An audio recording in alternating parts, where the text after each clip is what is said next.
Here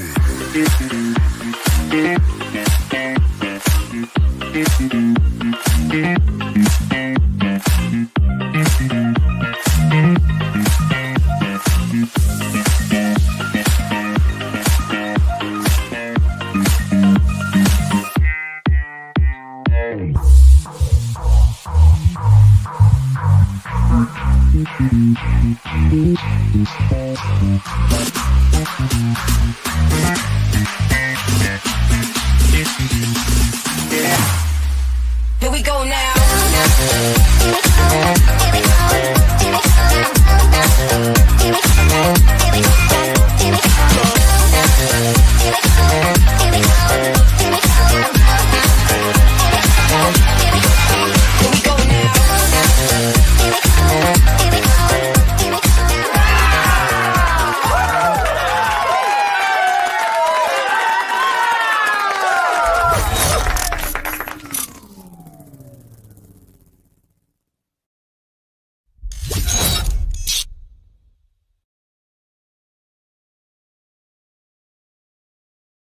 Welcome back, guys. Let me know if you can hear me loud and clear. That's one thing I did not test out for myself to make sure. Oh, I just muted myself to make sure that you guys could hear me. Let me know if you can hear me loud and clear.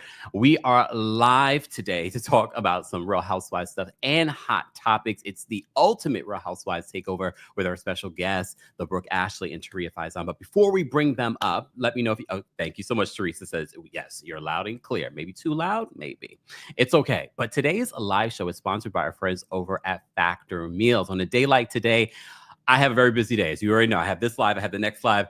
I don't want to be in anybody's kitchen on this hot, humid day here in New York City. So Factor Meals makes it so easy with chef-crafted, dietitian-approved meals, all right? They have even like 65 plus add-ons that they can give you. And they can also give you, wait a second, chef-crafted, but also keto. They have Calorie Smart. They have Protein Plus for those that want to, you're trying to pack on some weight or muscle. They have you covered. But of course, we have you covered with a discount. So Factor reminds us, between busy schedules and summer plans, sometimes all I've got is a couple of minutes. Factor helps me eat smarter with tasty chef prep meals that are dietitian approved and delivered right to my door. And now, with more than 65 weekly meals made for how I live and what I like to eat, I've got even more ways to fit in a real meal wherever the day takes me. Eat smart at factormeals.com/Kempire50 and use code Kempire50 to get 50% off plus free shipping on your first box. That's code Kempire50 off at factormeals.com/Kempire50 off for 50% off plus free shipping. Get delicious, ready-to-eat meals delivered with Factor. Head on over to the description for more details on how you can get a discount. And of course, let's get into it because we have so much to unpack, so much to talk about when it comes to Real Housewives, from Real Housewives Orange County, Miami, and Atlanta. So I had to bring the gang back together. Oh, I froze. Please hold. Mercury retrograde. What in the hell? But I'm glad it happened that way. Okay, let's we're going to get back in. There we go. But at least I know how to fix it real quick, right? Come on. Anyway, so I brought the gang back together for our Real Housewives takeover. First off, we're going to bring up the incomparable Brooke Ashley to the building. Hey, Brooke Ashley. Hey, Kempire. Hey, everybody. And the host of the What Else Is Going On podcast, a.k.a. Trina, but her real name is Taria. What's going on, ladies? Hey, Lottie Dottie and everybody. What's going on? First of all, ladies, I don't know if you saw it. The other day, someone actually sent in a super chat. So when is the gang coming back together? And I said, soon. We've been talking about it. Lord, get out our business. I think Brooke and I should have been introduced with that TikTok song, A Black Girl and Her Braids. A Black Girl and Her Braids. I don't have any braids. Now I feel left out. Me and Brooke will go in on a lace front for you with braids and see how it looks. We got you. I don't think I would look good with braids. It probably look more like Milli Vanilli. Remember that? Girl, it's true. That was them, but not them, but them, right? Okay. Ladies, yes. I love that song, but that wasn't them. But ladies, before we get into any of the hot topics in the Real Housewives conversation, what have you both been up to? I'll start with you, Brooke. Just traveling, having a really sexy summer. It's been a good summer. Hey, you hear that? I heard. We're enjoying it over here, okay? Our texts have been dry. Just one word answers, maybe 3 from Brooke. Hey, sis. Okay, she out. Wow. And if you follow Brooke on Instagram, you saw she was over there in London town for Beyonce. How was that, Brooke? Yes. It was phenomenal. Phenomenal. Were you upset that you didn't get to see the Destiny's Child reunion in Vegas? A little bit, but you know what? I can't complain, right? I can't complain. It still was a great show. It was still a great show. It was still a fabulous show. So, and I saw her twice. So, yeah. I can't complain. I saw Miss Tina when I was shopping at Harrods. Oh, that. Okay. Yeah. Oh, that's right. I saw. Yes. Yup. We were in Prada together, so it was fun. Did you go to Prada Cafe? What'd you say? Did you go to Prada Cafe? I didn't go to the Prada Cafe. Okay. I did everything else. There was so much to do. Oh my gosh, there's so much to do. And Harrods alone. Yes. Yeah, we spent the whole day. So. What'd you buy me? Right. What about your friends? Okay. Taria, what have you been up to? I've been traveling the local roads.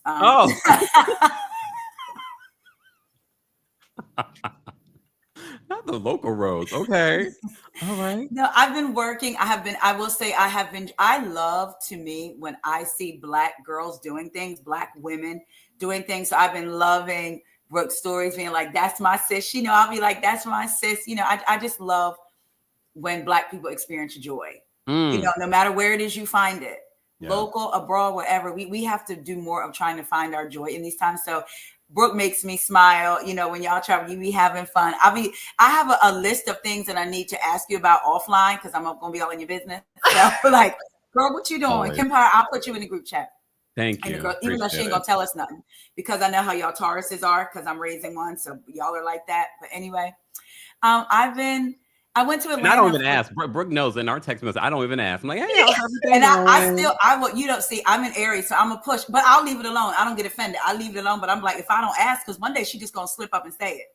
So I agree. I think you should still ask because the Taurus, if we're feeling open and we trust you enough, what we want to share, we'll tell you. We will definitely tell you. I do that with my daughter. I make sure it's a comfortable environment, and I respect people's right not to want to share because everything isn't for everybody. Sometimes things are just for you.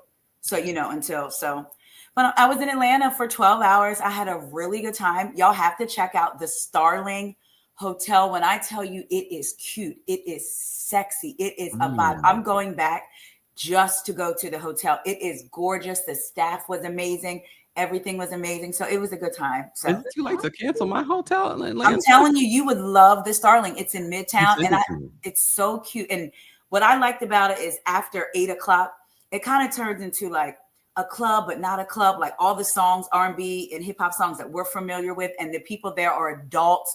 They're vibing. You got some people dressed like they're going to Martha's Vineyard. Then you have other people dressed like, yo, I just got out of my Uber, get ready to check in like me. And we all just blended in together. It was such a good feeling. And the food was good. Now, disclaimer, I'm a plain eater. So the wings were the bomb. And then I was with somebody else that had pasta and I think shrimp, and they said it was good. So drinks were good as well. Okay. Well, I'm so glad you mentioned Martha's Vineyard because I don't know if everyone in the chat, shout out to everyone watching on YouTube, Facebook, Twitch, and Twitter. We're building quite a community on Twitch. We are streaming in HD. So be sure to check us out on Twitch and follow us there. But you brought up Martha's Vineyard. So online, on TikTok, on Twitter, there's been this big conversation about Ralph Lauren's new collaboration in regards to Oaks Bluff and things like that. So I don't know if you both have seen that, but I literally had not seen it until someone mentioned it to me, and all of a sudden they're listening to us. It started popping up everywhere. I want to start with you, Brooke, because I thought of you immediately when they were talking about, because we talked about Martha's Vineyard and what Summer House, because it made me start thinking about Summer House Martha's Vineyard and how important that show right now would be if it was still on. But what were your thoughts on this whole controversy? Because it's like infighting within the Black community in regards to, you know, Ralph Lauren doing this collaboration, it being too expensive, or, you know, people, you know, Black versus Block. Yes. Yes. I love the collection. Yeah. For me, it hits home because that was how I grew up. A lot of my subscribers, you've heard me talk about my upbringing. My dad was an Ivy League educated lawyer. You know, we grew up, people consider it well off, right? You know, in the summers, Sag Harbor, Martha's Vineyard. I grew up in Jack and Jill. So that was my upbringing. I always say it was a cross between, I guess, the Cosby Show, but like you had like the fun and like the down to earthness, or like a mix of that and the Fresh Prince of Bel-Air, right? That was my upbringing. That's what I was used to. So, and then seeing the campaign, people that you know who were tapped for the campaign, and you grew up. So that was like home to me, seeing the campaign. But you know, I'm not surprised about the discourse and the fighting, because there's always been that tug of war. When the Cosby Show first came out, you know, people were saying, you know, my parents told me that when it first came out, people were saying that's not realistic. Black people don't live that way. So there's always been that tug of war. People bringing up Our Kind of People by Lawrence Otis Graham. He was a family friend of ours. And my dad and his siblings were in the book because they all went to Ivy League schools. So, you know, respectfully, you know, I heard a young man on TikTok saying that, you know, this isn't Black people. We don't live like this. He said, we all stole our Ralph Lauren. And what a terrible thing to say. You're equating Blackness to and struggle. And I love the collection. I want everybody to see, especially our Black people, that no, there are Black people who are doing well and they are succeeding. And even if they're not famous, there are other ways to make money versus just being an athlete or a celebrity. So the collection to me feels like home. That's what I was used to seeing. Yeah. I think that it's a great way for other people to see that, no, there is Black wealth, and there is, you know, and Oak Bluffs is not just a trend. It's been in for hundreds of years. It's one of the first places where Black people could vacation. There's so much history there. Sag Harbor and the Hamptons. So I just think that I want people to open up their minds. Black does not equate to struggle or lack. There is Black money. There is Black wealth. There is Black joy. And, you know, I love the collection. So that's just my 2 cents. Yeah. Now more than ever, we're seeing more and more wealthy Black people. And I'm sure our ancestors are looking back and saying, like, this is amazing. This is amazing that we set forth this path for you guys, and now you're able to enjoy the fruits from our labor. Right. Taria, what were your thoughts on this whole Oaks Bluff controversy that's been happening? I agree with Brooke. I've always loved Ralph Lauren. I just thought it had a clean, classic look line, and it just was very elegant. And then the way you put it on is like the attitude that it carries too. Like I may put mine on with a pair of Timbs because I love Tim. I have that side too. You know what I'm saying? I like my butters, as we call them in Jersey, my butters, you know, whatever. But I want to be real clear when I say this, and this isn't downing anybody or demeaning. When they talk about price point in this, everything is not for everybody, and we have to accept that. The world does not operate on you and your budget. I also think this campaign is maybe triggering people who aspire to that lifestyle but don't see themselves making it to that lifestyle. So people are triggered by things that they may actually be insecure about. So if you have a circle of friends or a circle of people that you know that can afford it and you can't, you're projecting that. Nobody's projecting that on you, but you're internalizing this campaign. So I love the fact that they're showing Black people. One of the things that Black people love to say is, we are not a monolith. We are not a monolith. Then we see something that looks different, and it's like, that ain't Black people. Well, how do you know we're not a monolith? Preach. So how do you know? You know? So we need to open our eyes and expand ourselves in different ways, right? Yeah. If clothing isn't for you, it could be something else. I always said, I'm not counting somebody else's pocket. If you have a $9,000, $10,000, $30,000 bag that you want and you can get it, right? But it's just not for everybody. And I'm not going to come for the neck of the next Black person because they can't. How about asking, sis, what you do? Because I'm going to be traveling and doing things. What is it that you do? How can we network and support each other?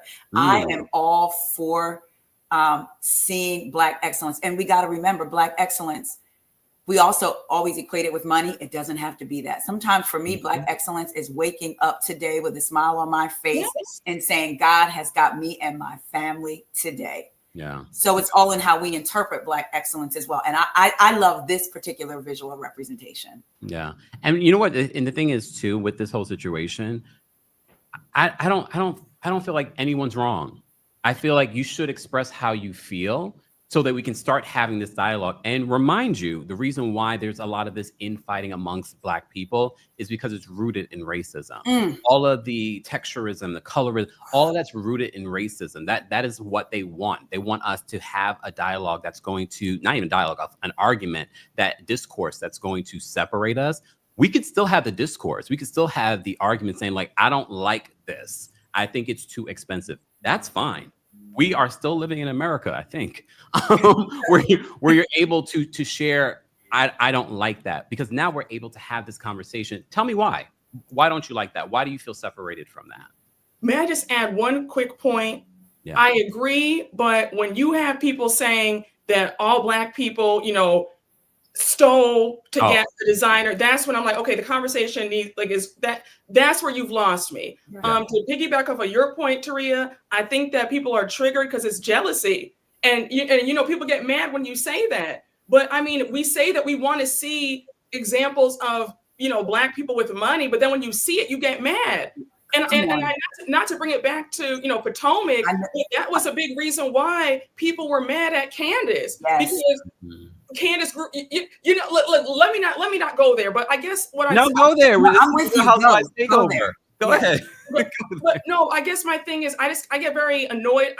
Not annoyed, but I guess I get a little bit triggered because it's like, I know what that's like to hear people say, oh, you were spoon-fed growing up, or this and that, and it's like, well, do you want to see that or do you not want to see that? Like, is that not the goal, to provide for your children? And I notice that when our people do see folks who come from something, there's a bit of anger there. And we need to also address that too. Yeah. We say that we're not a monolith, like you said, Taria, but then when you see somebody who deviates from the norm, then it's an issue. So which one do you want? Do we want to see Black people succeeding with money, or do we not want to see it? Because this line should not bring this much discourse, in my opinion.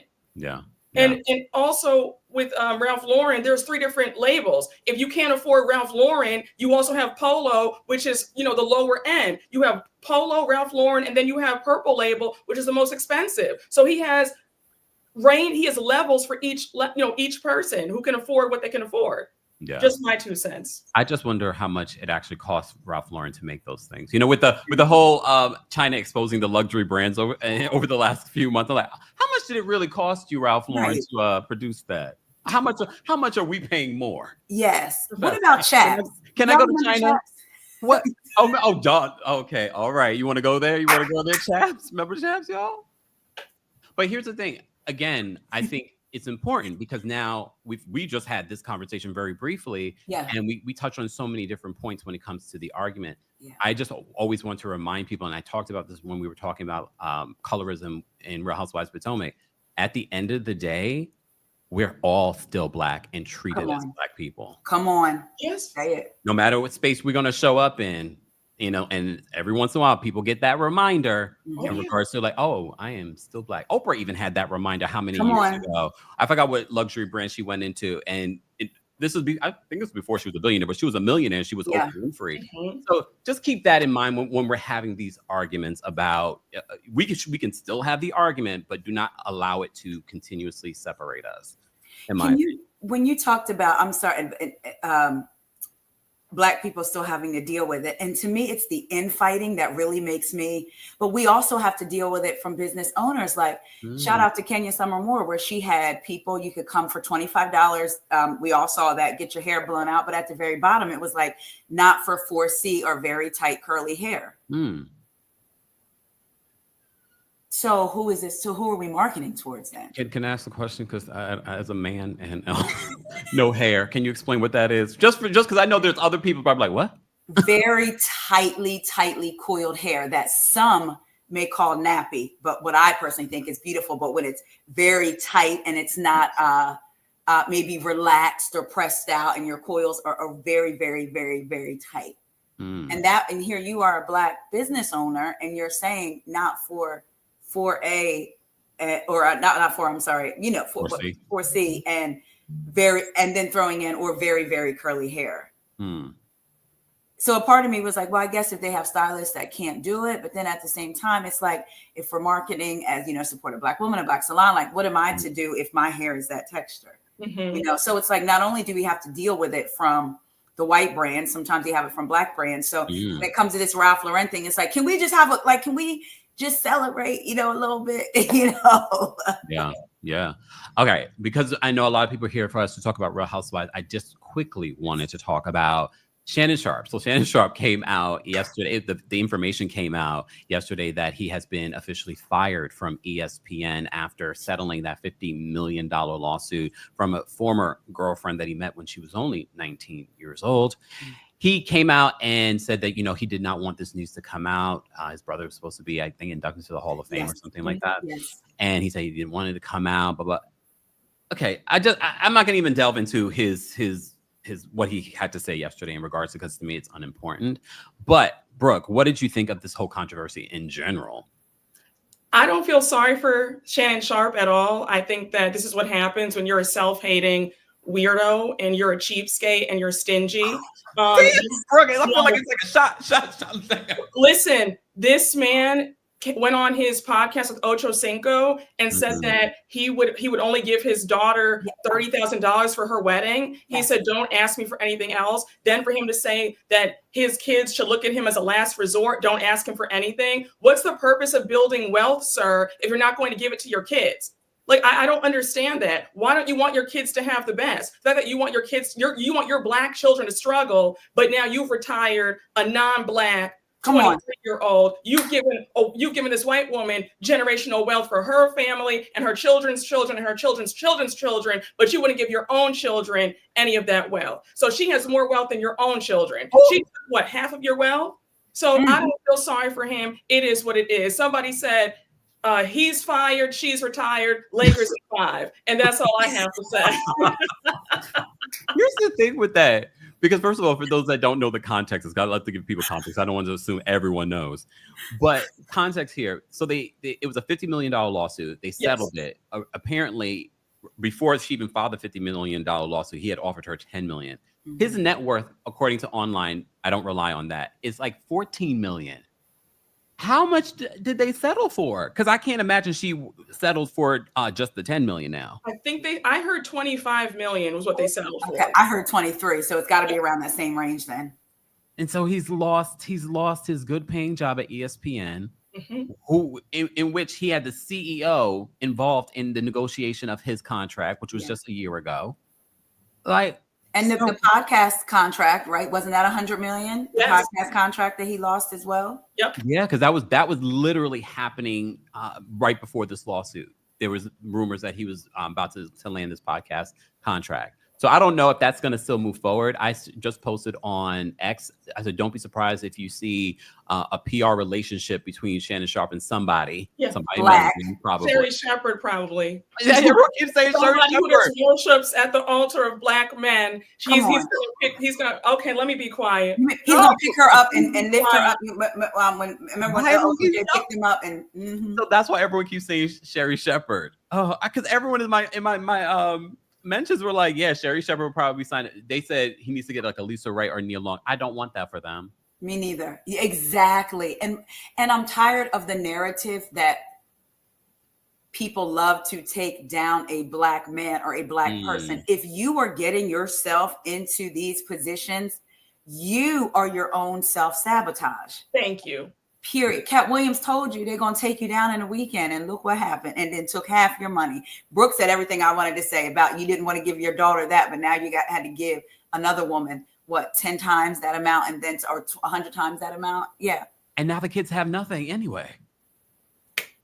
And he and had the nerve to be speaking on the WNBA and how evidently, and those of y'all that know basketball could probably clarify it for me, but evidently they get like percentages of something. And so Chad Ochocinco was like, look, don't buy into that narrative that they ain't bringing that much money as the NBA, which they may not be there yet. But he said, every time I go, seats are sold out, stadiums are sold out. They need to be paid. And here he go, I don't know about that, Ocho. I don't know about that because I'm going to be paying you and you ain't bringing in the money. Well, yep, you don't want to pay WNBA, but you, like you said, retiring this non-Black woman off of half of what you owe.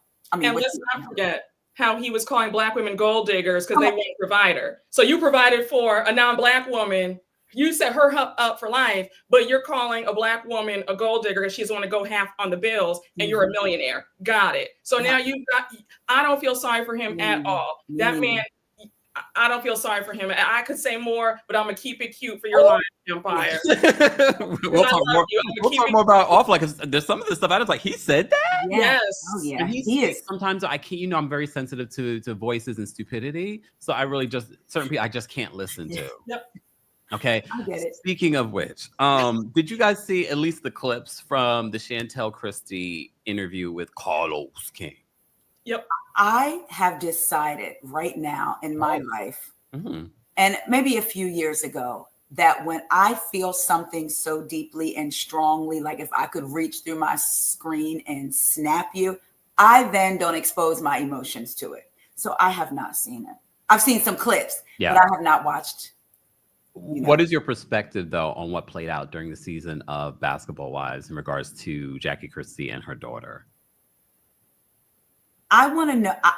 I firmly believe, and I'm going to put this out there, and I hate when people, I feel like as content creators, sometimes we feel like we have to give disclaimers, but we do, right? We're not saying that Jackie has been a perfect mother. That's not what we're saying. But when you go back and watch some of the old Basketball Wives and how her and Chantel discussed their relationship, but Chantel was defending her mom. Yes, she talked to Laura and all of that. She was also talking to Laura on behalf of her sister, right? So let's say they had the worst of the worst.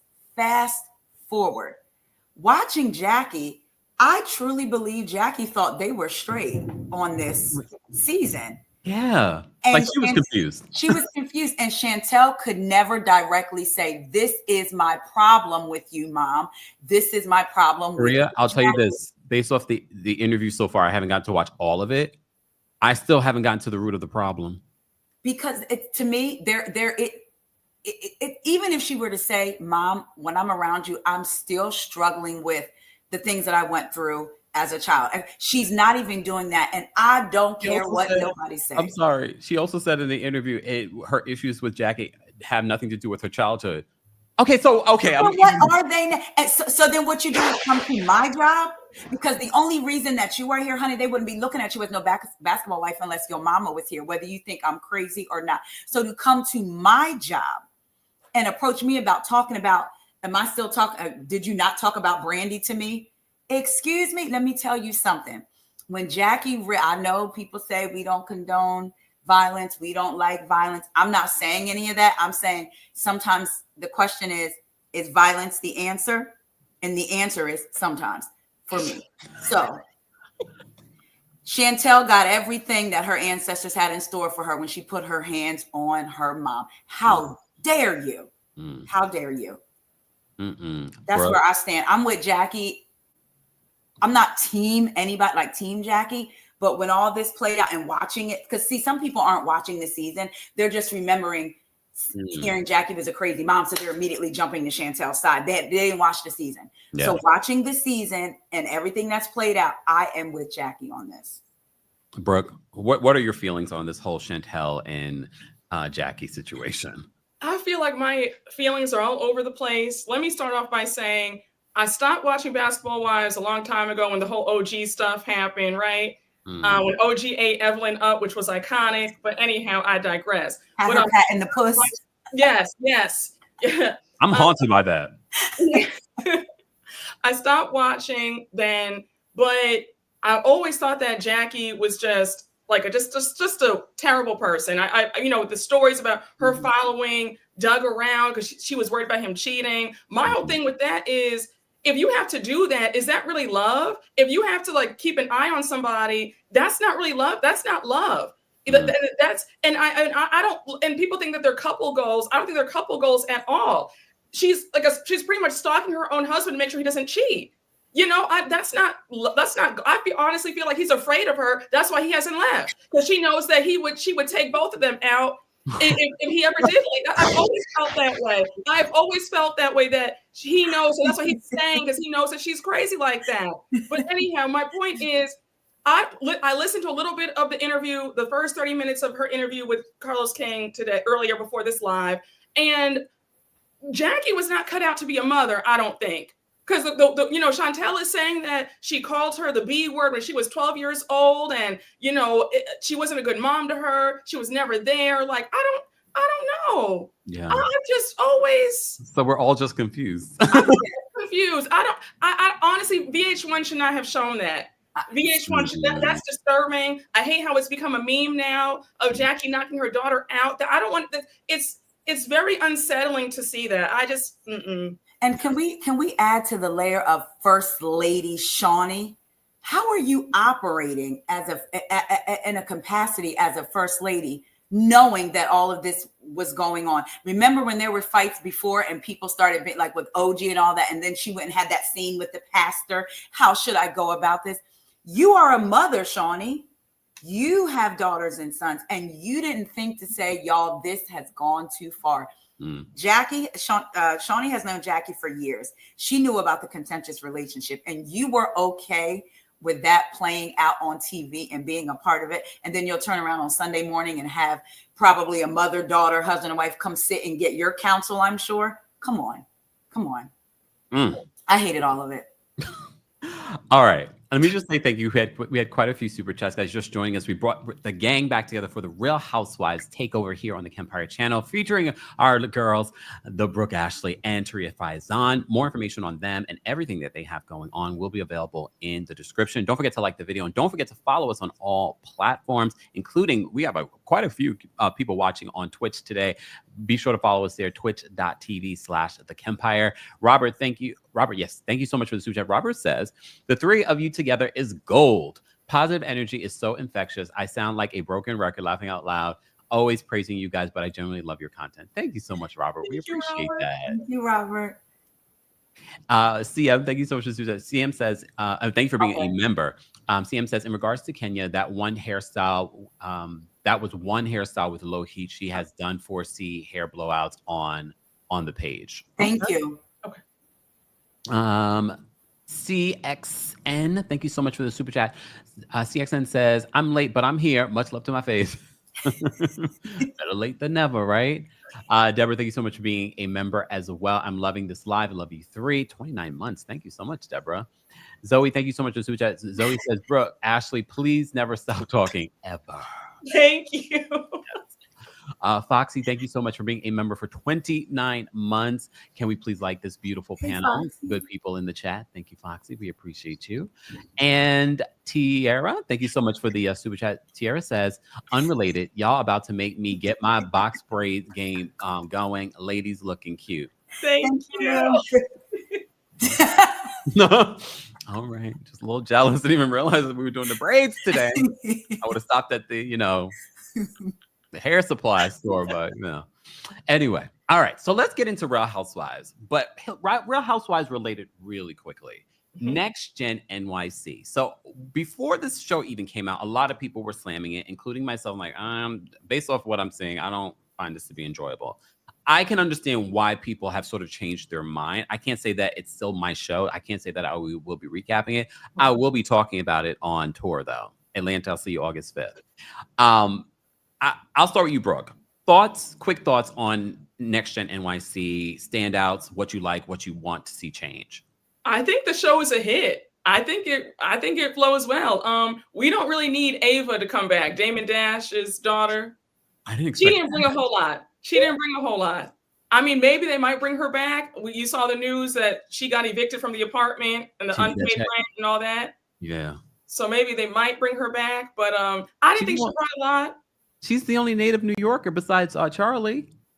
Yeah, but you have to bring something. I mean, there were a few episodes that she wasn't in there, and nobody, she wasn't missed. But I think that the rest of the cast is a great cast. They're cohesive. Brooks, I'm gonna need Brooks to step his game up because he can't be all passive and sitting back and all quiet and afraid of the drama. Either engage or disengage off the show. So Brooks, I'm gonna give you a second chance, but you need to bring it if you want to come back and be on the show for seasons to come. But yeah, overall, it's a great show. I enjoyed it. I have to argue with you for a second. Okay. Ava brings Dame Dash. Ava brings Dame Dash, and he is good reality television. He's a hot mess.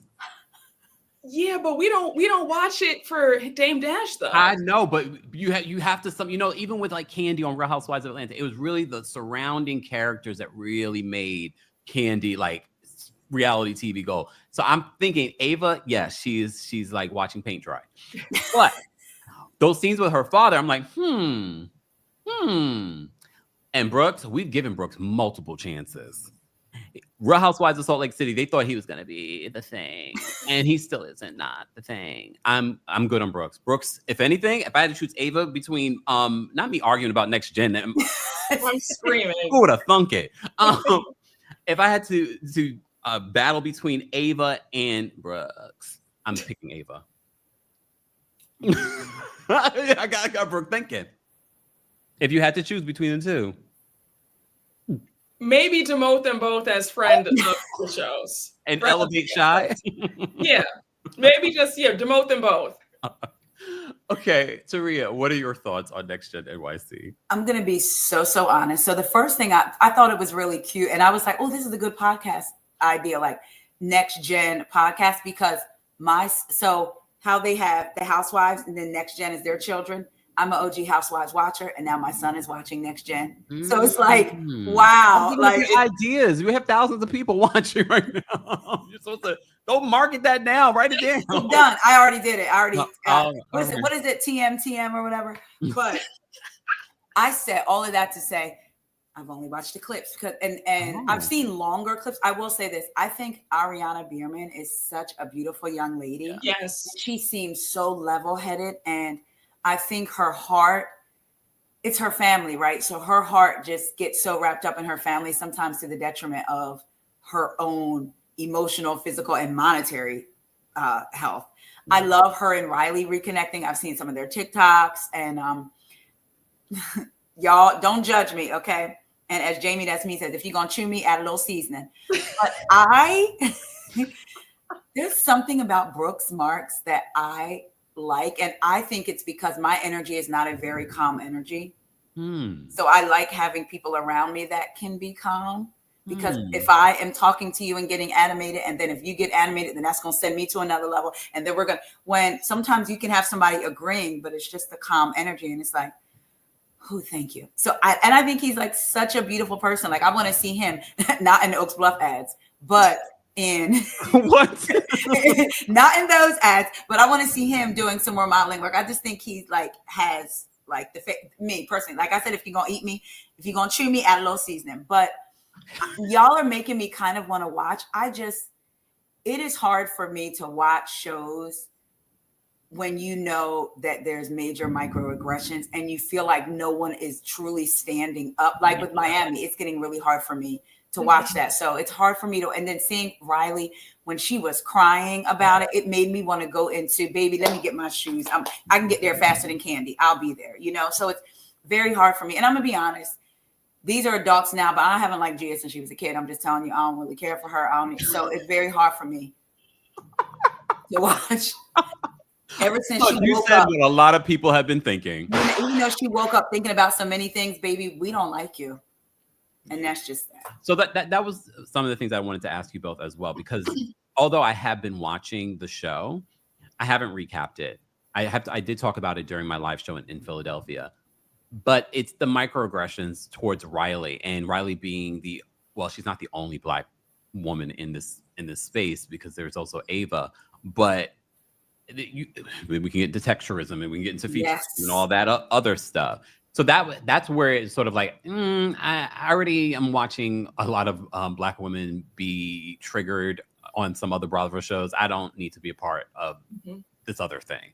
Brooke, what are your thoughts on everything that's been playing out when it comes to Riley and them coming for Riley so many times this season? It was more than once, and it wasn't just one of the cast members. It was Georgia and Charlie trying to paint her out as the, just angry and aggressive for no reason. It was hard to watch. But the thing is, when you're on reality TV, though, you have to be direct, and if they want to paint you out as angry, then I don't want to say like give them what they're asking for, but I do feel like I want to see Riley just let them know, like, no, we're not going to do this, like. I feel like if they're already going to test you like that, if it's going to be a lose-lose situation, then you might as well speak up for yourself. Like it was breaking my heart watching her cry and they're not having her back. But like, I want Riley to say, you know what, I'm not going to do this with y'all. Put your foot down and say, you're not going to speak to me like that. So I want to see Riley even be more vocal despite them, trying to paint her out that way. I was happy that Brooks was sticking up for her, but I just need Brooks to do more. I need them to do a bit more. Like, that's why I'm like, Brooks, he seems like a sweet guy. He seems very nice, right? Oh, sure. Like Shamia. Yes. Probably very, very sweet. Yes. Not good reality television. But I want him to have her back more and say, guys, like, this is really effed up. Like, you've got to stop. I was happy that Gia's boyfriend, Gia's boyfriend checked her. Speaking of, and Gia's boyfriend I also love Ariana's boyfriend. Yes. The heir to the Zaxby fortune. Yes. Mm-hmm. Okay, come on, hold on. Okay. But first of all, a couple of things in regards to NextGen NYC. Georgia grows. Like, I like her. Towards the end of the season, you guys, if you haven't watched it, towards the end of the season, you start to like her more. But the whole hand washing thing is always in my mind. Right. I'm never going to let that go. If I ever saw her in the street, I'd be like, don't touch me. No. Nope, I'm not interested. Hey, I love you on the show. Look, no, I'm not doing it. Not doing it. Yeah. Can we talk about Seth? Seth, Brooke's father, having these very weird, inappropriate conversations. And I posted this on X. He's had multiple sexual conversations with these young men on the show. And for me, it doesn't even have anything to do with age. It's just the content of the conversation with a parent and your child's friends. Oh. Taria, I know you probably haven't seen these clips, but Brooke, you watched. What were did it stand out to you? Or it didn't even come out in your head? Weird because it's like they're talking about something different. Like he's talking about business or they're talking about like, oh, what are you going to eat today? And it's like, oh, I'm going to have, pasta. So like, what position do you do when you're in the bed with a girl? Or like, are you pansexual? Are you bisexual? And it's like, we're just ordering a drink. Like this one thing, if they were talking about sex, okay. Yeah. But like for you just to bring it up out of nowhere, it's like if one of us just brought it up right now. That's just that's weird. Yeah. Like, imagine if he was having those same conversations with a young woman on the show, one of the girls. Yeah. I wonder what people would say, because a lot of people, a lot of people were like, yes, can we talk about it? Because no one really pointed it out until I started talking about it on X. And some people made excuses like, oh, I mean, they're grown and one's 20 something and the other one's 30. I'm like, it's not even, imagine this was your daughter. Yeah. Yeah. I think we would have a bigger reaction, but because it's young men, I think people kind of look at it different. But Seth, I've been saying this since season 1 of Real Housewives of Salt Lake City, has been a creeper. I remember I followed him on Instagram after the first season. And then I was just like, oh, I got to unfollow him. He's weird. On social media. I was like, I got to unfollow him. And the cake with Whitney's boobs. Didn't he have like a cake? Yes. Or just like Oh, and this is why I don't believe that Meredith and him still sleep together or that there is anything there. I don't believe it. That's me, though. That's me. Let's move on. Guys, if you're just joining us, don't forget to like this video. It's an easy and free way of supporting not just my channel, but their channels as well. Will start to show up if you're not subscribed already. Make sure you subscribe to their YouTube channels and their podcast. All of that information will be available in the description. All right. Reminder, because I have to remind you, in less than a week, I will be in Atlanta for the Kempire After Dark Villain Era live experience. That's August 5th at City Winery. Then I'm in DC with Taria Faison as our host yet again at the Pearl Street, DC. That is on August 22nd. And please understand, what we do here is not what we do in person. It is more yeah, we can speak freely. Very free. And it's the villain era too. Oh, it's on and popping. Stay tuned. And then, of course, we're rounding out the summer with the Brooke Ashley hosting us at the Green Room 42, September 12th. That show has, all the shows have meet and greets, but that show has a live stream option. So anyone in the country and around the world can watch it. Ticket information is available in the description. Let's talk about Real Housewives of Orange County. We're only on episode, what, 4 or 5? 4 tonight. 4 tonight. Okay. Oh, damn. Why does it feel so much longer? All right. I'll start with you, Brooke. How are you feeling about the season and Katie Janela and her basically being very alienated from the rest of the group besides maybe Jen? So, I love OC. I'm loving the season so far. But this whole mess with Katie, how they want to paint her out as just the villain, I don't like it, because if you allow Tamra to do what she's done for 15 years on this show and there is no smoke for her, then you need to cut Katie some slack. Now, I'm not negating that Katie is a little bit of a weirdo and she doesn't tell the truth. She has a strange relationship with the truth, right? I'm not negating that. There is some weirdo behavior at the forefront, but nothing that she's done tops what Tamra has done throughout her 15 years on this show. Yeah. Period. So I don't like all this. Let's alienate Katie.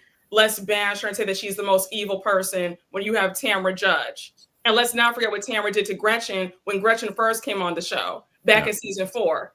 She got her, tried to get her naked, wasted, and tried to get her to sleep with her son who just turned 18. So let's talk about that. So yeah, Tamra, not too much on saying that Katie's the most evil person when you have Tamra. Just my 2 cents. Taria, what are your thoughts so far on Real Housewives of Orange County? Oh, I'm gonna be honest. I don't know what it was about Katie. I didn't necessarily care for her last year. Now I'm gonna say, because I felt like the whole Heather thing, girl, let it go. Somebody led you down the wrong path. And I also had to remember that somebody led her down that path. She wasn't just doing it on her own. I do think there is a way.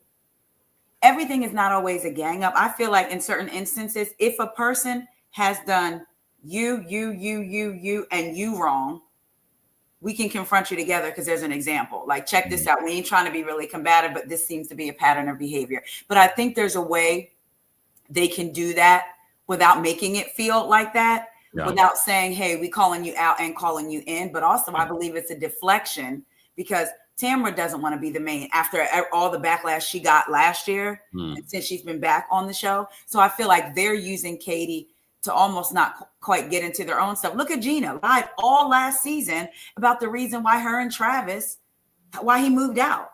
And then we find out it was something different because she couldn't talk about it. So now we're all going to come at Katie and tell her we did this, and this. And I'm just going to say this. I'm going to say it with my chest again. Everybody's not going to agree with everything. There is something about Miss Emily Simpson that I absolutely, from the bottom of my soul, cannot stand. A lot of people are saying that. And I do believe, I'm not even going to say I believe. A lot of it comes from, I felt like her kind of like thoughts on Black Lives Matter. Then all of a sudden you work on the Innocence Project and you got black men on camera. But anyway, I do empathize. And it's kind of tough because as a mom, I can understand why she's sharing her story, because there could be another mom watching and be like, oh my God, maybe my child has this. I've been looking for it. Yeah. At the same time, I can't stand when they confronted Katie, when Gina didn't tell Katie she was coming. So Katie's speaking to Emily and she's like this. She did the same thing to Gina last year when she found out that Gina was saying stuff about her. So for all that, I rock rough and tough with my Afro puffs. Sometimes when confronted, it's like such a child mentality. And if she puts another piece of food in a pocket, in a steam room, in a pocket, the stick is over. I wouldn't want to eat at your house either. Didn't she say she like drunk out of the dog bowl? Like, yes, I'm so over her. And listen, I have to, one more thing. Our housewives don't have to look a certain way. We know it's not always about wealth. But if Gina don't blend them flippants or whatever, I'm tired of seeing her look as such. I'm sick of it. She can go to Zara. She can go to Lord & Taylor. She can go to H&M and put a piece together. But I'm tired of seeing her look like she rolled out of an athletic wear line one step below. What's the popular one? ALO, AIO, whichever one. I'm tired of seeing her look that way. Otherwise, I'm enjoying OC. Oh, you might not have to deal with Gina anymore because she says if Katie comes back next season, I think I might just have to bow out. Oh, see you. Thank God. She is not good. She's got a new house. She's got a mortgage. Listen. She's probably the poorest on this cast, and that's not a read. That's just a fact. She needs to go sell a house on Doheny. Ain't that what $1 Million this thing always say? We sold on Doheny. Go sell on Doheny. You'll be good. All right. I will say this about this whole. At first, when the season began, I was just like, "Damn, Katie." First of all, I don't like when these housewives are now intermingling and bringing the bloggers and getting the bloggers involved. She's so entrenched with the bloggers right now, and I see that that's another thing that's going to happen on this week's episode. That's the one thing I don't like about Katie. I also don't like some of the information that we found out last year in regards to that road rage incident. Yep. But what I've discovered is that she is a liar. And then I had to remind myself there are so many liars that we like on Real Housewives. I was like, all right, she is a liar, a known liar, a confronted liar, a proven liar, habitual liar. Yeah. But what I don't like, and I think we need to start having a intervention is that we keep allowing Shannon to get away with very unhinged behavior. And now that article came out about her mistreating the production staff, is Joel Kim Booster vindicated? Mm-hmm. I think so at this point, because remember he came out and said during Love Hotel she was terrible to production, and all the Bravo universe said you're just a clout chaser. Now more and more stories are coming out that she's actually very terrible to production behind the scenes. I'm not surprised by that. I think we talked about this before in regards to, I've heard things, so I'm not completely shocked. I'm not necessarily team Joel Kim Booster because I don't know him, but I've heard the same, and that's not okay. Yeah. Just saying. That's a Karen that you have on the show. The entitlement. To me, it really irked me when, even though Katie was wrong for videotaping it, I try to be very conscious of how I enter the space and how I'm going to affect everybody there. So for me, even if I'm in a mood, and let's say all three of us are coming to hang out, I would be like, y'all got to make me laugh or something because I'm in a mood, or I may share with y'all so we can then move forward. Yeah. But I can't stand when somebody comes in being a thermostat and trying to change the temperature in the room to such a negative space. So when they all told the story about, here they probably were laughing, doing whatever. And then you got somebody coming in bags. Their energy is frenetic, screaming on the phone. It makes you like what's going on when we were all just laughing and having fun. And I feel like that is Shannon. And just like you said, Kempire, at what point does somebody say to her like, yo, check this out? But then at the same time, I feel like she walks in entitlement. So she's one. Yes, we're all entitled to have our feelings, but it's the way we feel them and project them on other people is the thing. And I think Shannon just has no care about how her feelings, like I believe some of the stuff Tamara says. She was draining. She called me all the time. She didn't ask me about how sometimes what I was doing. But the way now it's going to be a thing. Shannon's going to be the most affected by Katie this season, you know? Yeah. And it seems based off of the recent interview that everyone is still against Katie. I just need Katie to drop the tape. Drop the tape. Immediately. But how funny with production. I don't know. I just thought it was funny to find out Katie tape, and then they show a flashback to Katie being in the room when they revealed that there was a tape of Shannon that what John Jansen had. I was like, oh, this is good. So, and I do think the season is very reminiscent of old Orange County. Yes. You know, I have that feeling. Okay. Speaking of which, is Gretchen lying about surgery, or do we think it's just age and maybe like filler and stuff like that? I think it's bad makeup. That's yeah. Because I think she's a pretty woman, but I'm like, something is different, Gretchen.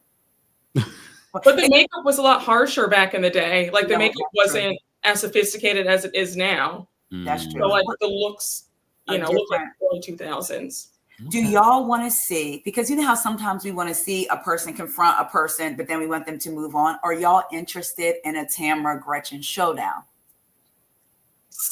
Don't ask me because I'm not that invested in Orange County from the beginning, like the other cities. So for me, it's sort of like, I'm still trying to understand, like, okay, everyone has hyped up this interaction, and I'm like, okay. So I'll go with you, Brooke. Yes, I do want to see it because Gretchen gets her every single time. Like, I think that the real root, if you go back and you watch when Gretchen first came on that show, Tamara and Vicky were so jealous of her. Yes. And that's the real reason why they're having issues. Once Tamara gets rid of her jealousy for Gretchen, they'll be able to be okay. But she's jealous of that woman, and that's why they're in this vote. That's all it is. Tamara wants to be Gretchen. That's the long and short of it. Case closed. That's the reason why they have all these issues. So you think is that why Tamara's now trying to say that Jen is trying to take her life? She's just jealous of the life that Jen is living now? Yeah, I was ready to say that. Yes. 1,000. I think that, do you remember, Kempire, you said you didn't watch, but Brooke, what was Tamara's tagline? Like, I'm the hottest blonde. And remember when she came on, because she was like the younger of the ladies, the blonde. And so her tagline spoke to her being like the hottest blonde in the OC or something like that. So Did you guys notice their new taglines are very similar as well, Jen and Tamara? No, their taglines are very similar. I don't have them in front of me, but their taglines are similar. Like the energy is similar, and they both have the word hard. Like she talks about hard abs, and I forgot what Tamara says. You guys can. I'm gonna have to go on. Okay. But I talked about it last week during my recap of Real Housewives of Orange County. Any other thoughts on Orange County? Because it's still early in the season. You ladies will be back on the channel at some particular point to talk about how the season has gone. I'm sure that's when we'll be talking about Real Housewives of Potomac, because it looks like they're about to wrap up their season in maybe a few weeks. Any other thoughts on, are you team Katie or are you team Shannon? Oh, I'm team sideline because I can't pick near one of them. Same. I can't trust one of them, especially that Katie. I'm moving towards Katie, though. I'm moving towards Katie, though. Especially after last week's episode, I'm moving towards Katie. But then I think this week I'm going to be like, not you involving another blogger in the show. And shout out to all our bloggers. Get your money, get your hype, get your clout. I'm all for that because this is our business. However, when the housewives start involving the bloggers intentionally and trying to use them, Katie, first of all, what you should have did was drop the tape. Yes. But how many housewives? Okay, y'all, we've been watching Housewives for years. We've started to see a rise in housewives being aired out by bloggers. How many times is it going to take for y'all to see? If I was a housewife, baby, I would have to have known you for 2, 3, 4, 5, 6, 9, 10 years for me to share. Like, because we all, I'm sure, have had housewives try to drop information on us, and then you see the information somewhere else. So it's like, oh, they reaching out to everybody, right? So how many times is it going to take for y'all to like, oh, maybe I'm not going to do this, but then again, they want the information out. But not someone like Katie who's having conversations. It's like, girl, you're not like dropping information. You're like having like, girl. Did y'all notice when Katie was? This is early in the season. Katie was like, I ain't got no. First of all, she told Tamara, like, I have to go home and check my DMs. Your phone's right there. Right there. Why are we going home? Yep.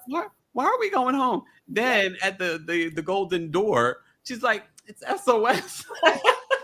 Tamara was funny when she said, I would climb a tree to get service. To be like, I didn't do it, guys. Right. And then Shannon, I had to use a landline. There's no Wi-Fi. There's no Wi-Fi, God. Like, that's what I mean about, that's the stuff with OC, the little stuff that makes it so good. And just, I'm excited about the rest of the season. I really am. I will say this, that, for the first 3 episodes for me, I felt okay. And I think I'm grading on a curve because of how bad Real Housewives of New York was. But it's kept my interest. And when I recap, I feel fine recapping. It's not like, oh, God, I got to talk about this damn show today. But again, I think it's also because I don't have the history with Real Housewives of Orange County. That's the only city in this entire franchise that I haven't watched the one season of Real Housewives of DC. I just never got into OC. But it's okay. I have since the pandemic. But yeah. He needs to see, hold on to your daddy, girl. Yes. In a little family van. Vicky out when they sent her that little tiny family van when they had 18 pieces of luggage and it was like 8 of them traveling. And Vicky's screaming. She ordered like a big car because it's a family vacation, and they sent her a family van, and she's screaming, I didn't order a tiny van. It was. I've seen the video of that. Yes. In the meme. A little family van. Do you guys think that this would be my last question? Do you think that they should bring Vicky back for 20th season next season? Well. If she's authentically connected to the ladies, I mean, don't do it for a figurehead. Oh, I know her and Shannon are back cool because they were doing their 2-person show, right? yeah. But other than that, I'm almost embarrassed for her because she said she would never be a friend of, and then she became a friend of, and then when they told her to leave the reunion stage that year, and she was like, so only if she's authentically tied to more than one girl on the show. Yes, Bass Lake. Did you go to Bass Lake? Oh, Kempire's missed some great. What season was that? What season was that? Was that Gretchen's first season 4? That was right? Gretchen's first season. Yep, she was dating. Gretchen was engaged to an older gentleman who had cancer. I do know about that story. Yes.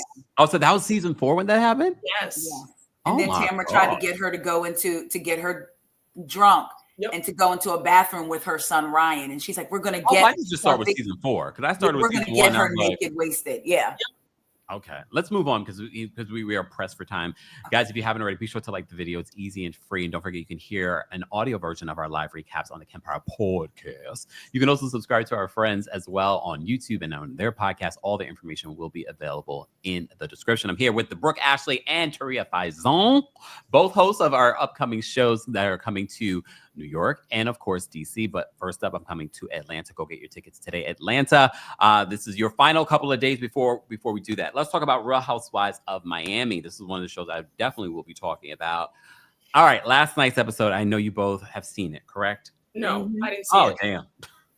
Well, you're not missing much. You're not missing much because it's pretty much the same stuff in regards to the whole Gertie and Julia of it all. Brooke, what are you thinking of this season of Real Housewives of Miami? I was this close to ditching the show when Gertie got that drink thrown on her. I'm still amazed that I'm even still reviewing it. I think that them all ganging up on Gertie, act like she was wrong. I was team Gertie when she aired Julia out at her event. That's her event. If she wants to air it out, that's her right. I didn't feel any way about it. You don't get to assault somebody and then dictate their response back to you. Yeah. She's lucky. Gertie's going easy on her. She's lucky that she still has all her teeth. Come on. And on top of that, I said, let somebody do that to me. I'm falling out. I'm calling CNN, MSNBC, everyone. I'm having a billboard. I'm throwing you under the jail. Like the way I would have had Julia so hemmed up in the courts, I would have had her losing all types of money. And the fact that you would assault somebody when your adoption process wasn't even finalized yet, I'm not going to, I would have messed everything up for Julia. Have you guys even read the text? I read the text last week for our audience. The texts weren't even that salacious. No, they weren't. Nope. But they just proved that Julia was lying and that she was wrong. Yeah. The end of the day, Gertie aired it out that she's the one in the right. Julia had no right to do this. And then for them to backpedal right now in the press, Alexia saying, I'm on Gertie's side, and I was so in shock about what happened. You're just saying that because of all the viewer backlash about what's going on. Yeah, because in this week's episode, Brooke, Alexia at the table on the yacht says, what you did. No one here at the table thinks what you did was okay. And Gertie was just like, I don't care. Basically, I don't care if you guys thought it was okay or not. I love that. I felt like I needed to speak my side of the things. And she felt as if Julia broke the pact that they had when they sat down a couple of weeks ago and said that we weren't going to bring up our issues in front of the group. Yet at the narcissist party, here's Julia making herself the victim again. Yes. Sorry, Taria, go ahead. What did you? No, Gertie's face when she did that at the party was like, let me tell you, Miami overall, I've told y'all, my body can't physically watch things that anger me. And from my vantage point, people always love to say everything is about race. Everything is about race. My perspective through life is as a Black woman. So even if they're not making it about, I'm sometimes looking at it through that lens. And to watch this Black woman sit in front of these white presenting looking women and basically like we're watching Mean Girls and you can't sit with us Wednesday, or we wear pink on Wednesdays, you can't sit with us. and tell her in this episode, nobody agrees with what you did. Everybody thinks that you were wrong. Well, did y'all even read the text messages? Well, no. So then how do you know that Julia is not lying? Nobody is willing to even say that Julia is lying. Nobody has even addressed the water. And that's the thing. It's not even like they addressed Julia in private about the water, which I wouldn't even want to hear that either. But everybody, and this Karen of a woman that probably still has manure underneath her nails because she just came off the farm is acting like she is the victim. And when she's talking to Martina and says, you know, and then she did this, and then she did that. And then Martina's like, oh, she talked about your sneakers. When I went to the Royal Box, they allowed me in with sneakers. I'm like, what is this conversation? Hey, Bill, hey, Queen Chiva. I was like, what is this conversation? Like, it took me to levels. And when Gertie was at that table standing in all her Black womanness and said, I'm not apologizing. Good. And then she said to Alexia, this was, you know, Alexia and Teresa get the same dumb look when they can't answer. They're like doppelgangers. Gertie says, how did it affect your life? And all Alexia could do was go.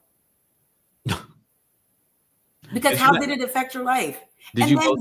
I'm sorry. Go ahead. Did you guys see on Watch What Happens Live what Isaac Mizrahi had to say about the incident? He said he was so glad that it happened. I saw that. I saw the clip. What incident that he was glad happened? The splashing of Gertie. He said that lady. I'm so glad that you splashed that lady. What would we be talking about this season? This is what Isaac Mizrahi said on Watch What Happens Live last week. Taria's face. Taria, thoughts? I'm gonna keep it cute and Christian. I can play the clip for you, please. Because baby. Wait, I have to say something. Yeah, I'm so glad you threw that water at that lady. Why? Okay, I liked her, but otherwise, like, what would the season be? Okay, well, let's have fun. But that is without the water throwing. Not the best take.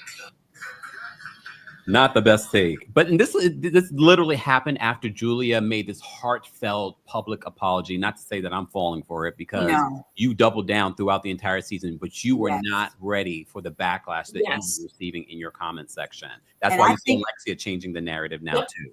And I think she thought she was going to slide through. Yeah.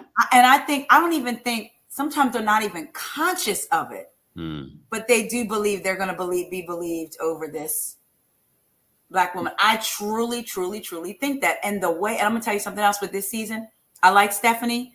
She's annoying, but I like her. But I hope that she keeps her foot on Alexia's neck, because somebody got to do it. And you notice when Stephanie comes for Alexia, Marisol doesn't really say much. If it was anybody else, she would say it. Marisol doesn't really say much. Marisol is an Emily to me. I've never seen it from Marisol. And I love Adriana be so wrong. So wrong. And she told Marisol she needed surgery on her wrinkly knees. I screamed. Wait till you watch the episode, bro. I'm excited. I'm excited to see it. But even in all that anger, it's still a good episode though. So it's like you kind of want to look away. The scenes that Gertie are in with Julia is what takes it, like, without those, without all them interacting, which is the show. Yeah. But I love seeing Dr. Nicole. I've always loved Dr. Nicole. I wish Dr. Nicole was a part of this season. I wonder if Stephanie is going to say something to Julia, if her and Julia are going to have a little, because Gertie in this episode, Brooke, meets with Dr. Nicole and then calls Stephanie on FaceTime. And she says, we speak often. And so she turns the phone to Dr. Nicole. So I'm wondering if Stephanie is going to get into it with Julia at some point. Well, Stephanie also said on Watch What Happens Live, she wishes that Gertie would move on. Yes, she did say that. Now you're going to piss But they also did hang out, both Dr. Nicole, Stephanie, and Gertie, after that FaceTime. They went out to the club. So I mean, look, the rumors that Dr. Nicole decided not to come back because Stephanie came back obviously was squashed after that. But let me give you a little context. There was an interview that Gertie did on the Bio Files, and she reveals some important details. I saw, shout out to all of you that watch me on TikTok, everyone tagging me in the video, because when you think about when this happened in 2023, the incident on the boat, the cruise. Okay. I'm going to play this clip for you guys. And I want to hear your perspectives after I play this clip. And then, guys, while I'm doing that, don't forget to keep liking the video. We're here with the Brooke Ashley and Taria Faison. All the information is available in the description. Take a look at what Gertie said on the Vile Files. Can you explain to our audience the beef with Julia? How did it all start? Like, what is her issue with you? It all started, I guess, with her and herself because there was no beef. We went on a cruise in 2023, guys. Oh, wow. What? Yes. This is like 2 years old. And keynote, this is before we even go to season 6 reunion. Oh, so this is like old. I felt like I was on the Truman Show. I literally was like, what is happening? Please make this stop. So this whole time passes, 2023, we go on a beautiful cruise, myself and my husband. There's 3 different itineraries. She was for itinerary 2, I was itinerary 1. 2 passing ships in the night, I go home and she's on her way there. She then calls me and says, Martina can't go anymore. Something's wrong. But the way that she sounds, she's very emotional. And I'm like, is everything okay with Martina? What's going on? And she's like, no, I can't talk about it now. I'm in glam right now, but I'll tell you about it later. And I'm like, well, what's going on? Like, what do you need? Can you come and be with me on the cruise? You hear your friend in distress. You hear something's wrong with Martina. In my mind, I'm thinking that you know the worst. And I'm like, okay, I just got home, I'm packing, but I'll repack. Send me the itinerary. And so we go on the cruise. I hear that I am being placed somewhere else to have dinner alone because there's a private reception dinner that she is going to. Now, her publicist, who happens to be Alexis Bellino's publicist, tells me, we're all organized. Your name is on the list. And I'm kind of like, okay, I guess I don't make a fuss about it. I go to where I'm swung. I go to the place and they don't even have my reservation. So now I'm like, oh my God, how embarrassing. Like, what am I doing on this ship? Yeah. I'm not mad, but I'm just feel like, what am I doing here? And I left my family to be here on this cruise with you. I just don't know what to do with myself. And this is like weird, right? And so I guess in her mind, that was considered an argument. Like she even said, oh, I'm so sorry. I wouldn't have asked you to come on the cruise. But anyway, where are you? And we were supposed to meet for drinks later, which we didn't. Almost 2 years passes by. And the first time that she actually confronts me with it is at the wedding chaos and where she throws the water at me. And I'm kind of like, what is going on? So this got turned into Gertie volunteered to be on a cruise. I just left the cruise. Gertie made everything about her. This is night 2, the last event, where I thought on the itinerary we were going to dinner together, but you swing me somewhere and I'm alone. Gertie was talking crap about Alexia. And I'm like, I was actually imitating your Barracuda argument with Alexia in front of Jen Fessler. But she takes that out and says, Gertie was talking crap about you, Alexia. So for the ladies, I'm kind of like, I can almost understand why they were like, oh, we don't with Gertie, because you have Julia throughout this entire hiatus that the show's off the air in their ear. And I'm the one that's like not in the know of what's going on. So that's the beginning of the season. It's like me going like this, like, what's going on?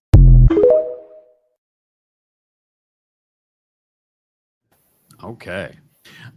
Ladies, after watching that, opinions. I think that it confirms my suspicions that Julia is a social climber. I've always thought that Julia was very thirsty and desperate on the show. I never bought into the whole quirky farmer lady. I never bought into it. I feel vindicated. Never saw it for Julia. Never saw it for her. Subscribers were in my comments like, oh, Brooke, give her a chance. You're so hard on her. You're so critical. And I said, no, it's a facade. Like she's phony. The way she's ditching her best friend Adriana for Alexia and Marisol, that right there, cozying up to Stephanie, the way she wanted her to sit next to her at the baby shower. I mean, this woman is a true social climber. The way she tried to disregard Gertie, she's trying to, bring up stuff from 2023 into 2024 and 2025. Absolutely not. This woman is desperate to be on this show, and that's why she pulled this stunt. But I have no respect for Julia. I think Julia is a loser. That just simple as that. I don't no respect for her whatsoever. She should feel ashamed of herself for what she's done to Gertie. Yep. I agree. And did you guys see the comment that, when you say she's a social climber, even she will throw her own wife under the bus because she was Watch What Happens Live. And she says, in regards to the surrogacy comment that Martina made, in regards, she says, she doesn't believe in surrogacy. She says surrogacy is wrong. You can't have it all. My main concern, and I've talked about this during my Real Housewives of Miami recaps, is the fact that they're raising 2 Black boys. Same. And I don't say that lightly. Yeah. And do they have any Black people in their circle that they Of can. course, Karamo. Taria. You know what's also interesting is that Jen Fessler, two T's and a Dolores, because she's been hosting on there. So two T's, the one T and one Dolores, called Jen Fessler and said, "Oh, Jen was on this cruise. Let's call her." Jen spoke about the incident and also said how Julia was very nasty to them. They were all sitting around the pool and Julia acted like she was too good to socialize with them. I think Julia is like those housewives that could actually kind of be a little bit naive to just how big Housewives is. And then they get on it and they get a taste of it.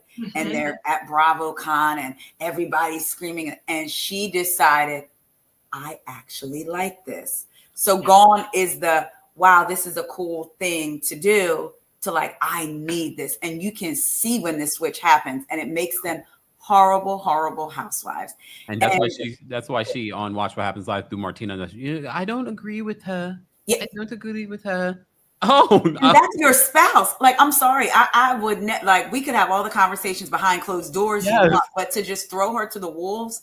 Like, and that's a big thing. That's like that's your values. Yes. You don't agree with your partner's values. Yeah. So I just, I appreciate the strength of women and especially Black women when faced, because Gertie didn't let a tear slip not once. When you she was triggered back to her childhood. And you'll see it, Brooke, all these women that are different from you sitting at a table telling you, you're wrong. None of us liked it. Why did you do it? And then the main ringleader is just sitting there, just so innocent. I'm just so innocent. Gertie, you really, really hurt me. Right. So shout out to Gertie. And I say I have mixed feelings because we shouldn't have to be like that. Like, we should be able to, but she wouldn't let them get that out of her. She said, I'm not apologizing. But to see that this is from 2023 is insane to me. It's crazy. And look, we're not saying that Gertie can't be a lot. She can. But so can every other housewife. Alexia, Adriana, all of them can be. So why isn't Gertie allowed to be? And I'm telling you, I'm disappointed in Kiki. That's supposed to be your girl. When Lisa got into it with Kiki last season, who had her back? Gertie. Kiki is just sitting here now. And I'm sorry, I believe it has to be with her wanting a mimosa and not wanting to piss off the Larsas and the Alexias and the Marisol. And it is so disappointing to see. Yeah. She looked stunning, though, on last night's episode. I was going to say, you took the words out of my head. Her in that black and white bathing suit. Yeah, I was like, in the little vlog. She looks, yep. She was perfection. I was like, oh, beautiful. But anyway, but I get what you're saying, because I've talked about it endlessly during the Real Housewives of Miami. But two things can be true. Kiki, I'm pissed at you, but girl, you looking good. Why do you guys think that production still has not given Marisol a mojito? She desperately wants it. She's trying to take down Dr. Nicole, hence why Dr. Nicole decided not to be a part of this current season. Plus, she was going through postpartum and things like that. He talked a little bit about that in this week's episode. Yeah. But why do you think production, she got married to that man? Oh, I forgot about that. This season, she got, well, first of all, her own best friend called her out and said that she only got married so that she could get a mojito. Yeah. Then she officially gets illegally married to that man. And they still have not given her a mojito. And I like Marisol for her quirky confessional stuff. But after the season, I'm just sort of like, you are the ringleader. You are going to create the Fox Force flunkies now here in Miami. Yes. And that's dangerous. Yep. But why do you ladies think that they have not given her mojito? Marisol's desperate. Nobody wants desperate energy. Desperation repels. Yeah. Desperation is an attraction killer. You can't be desperate for anything in this life.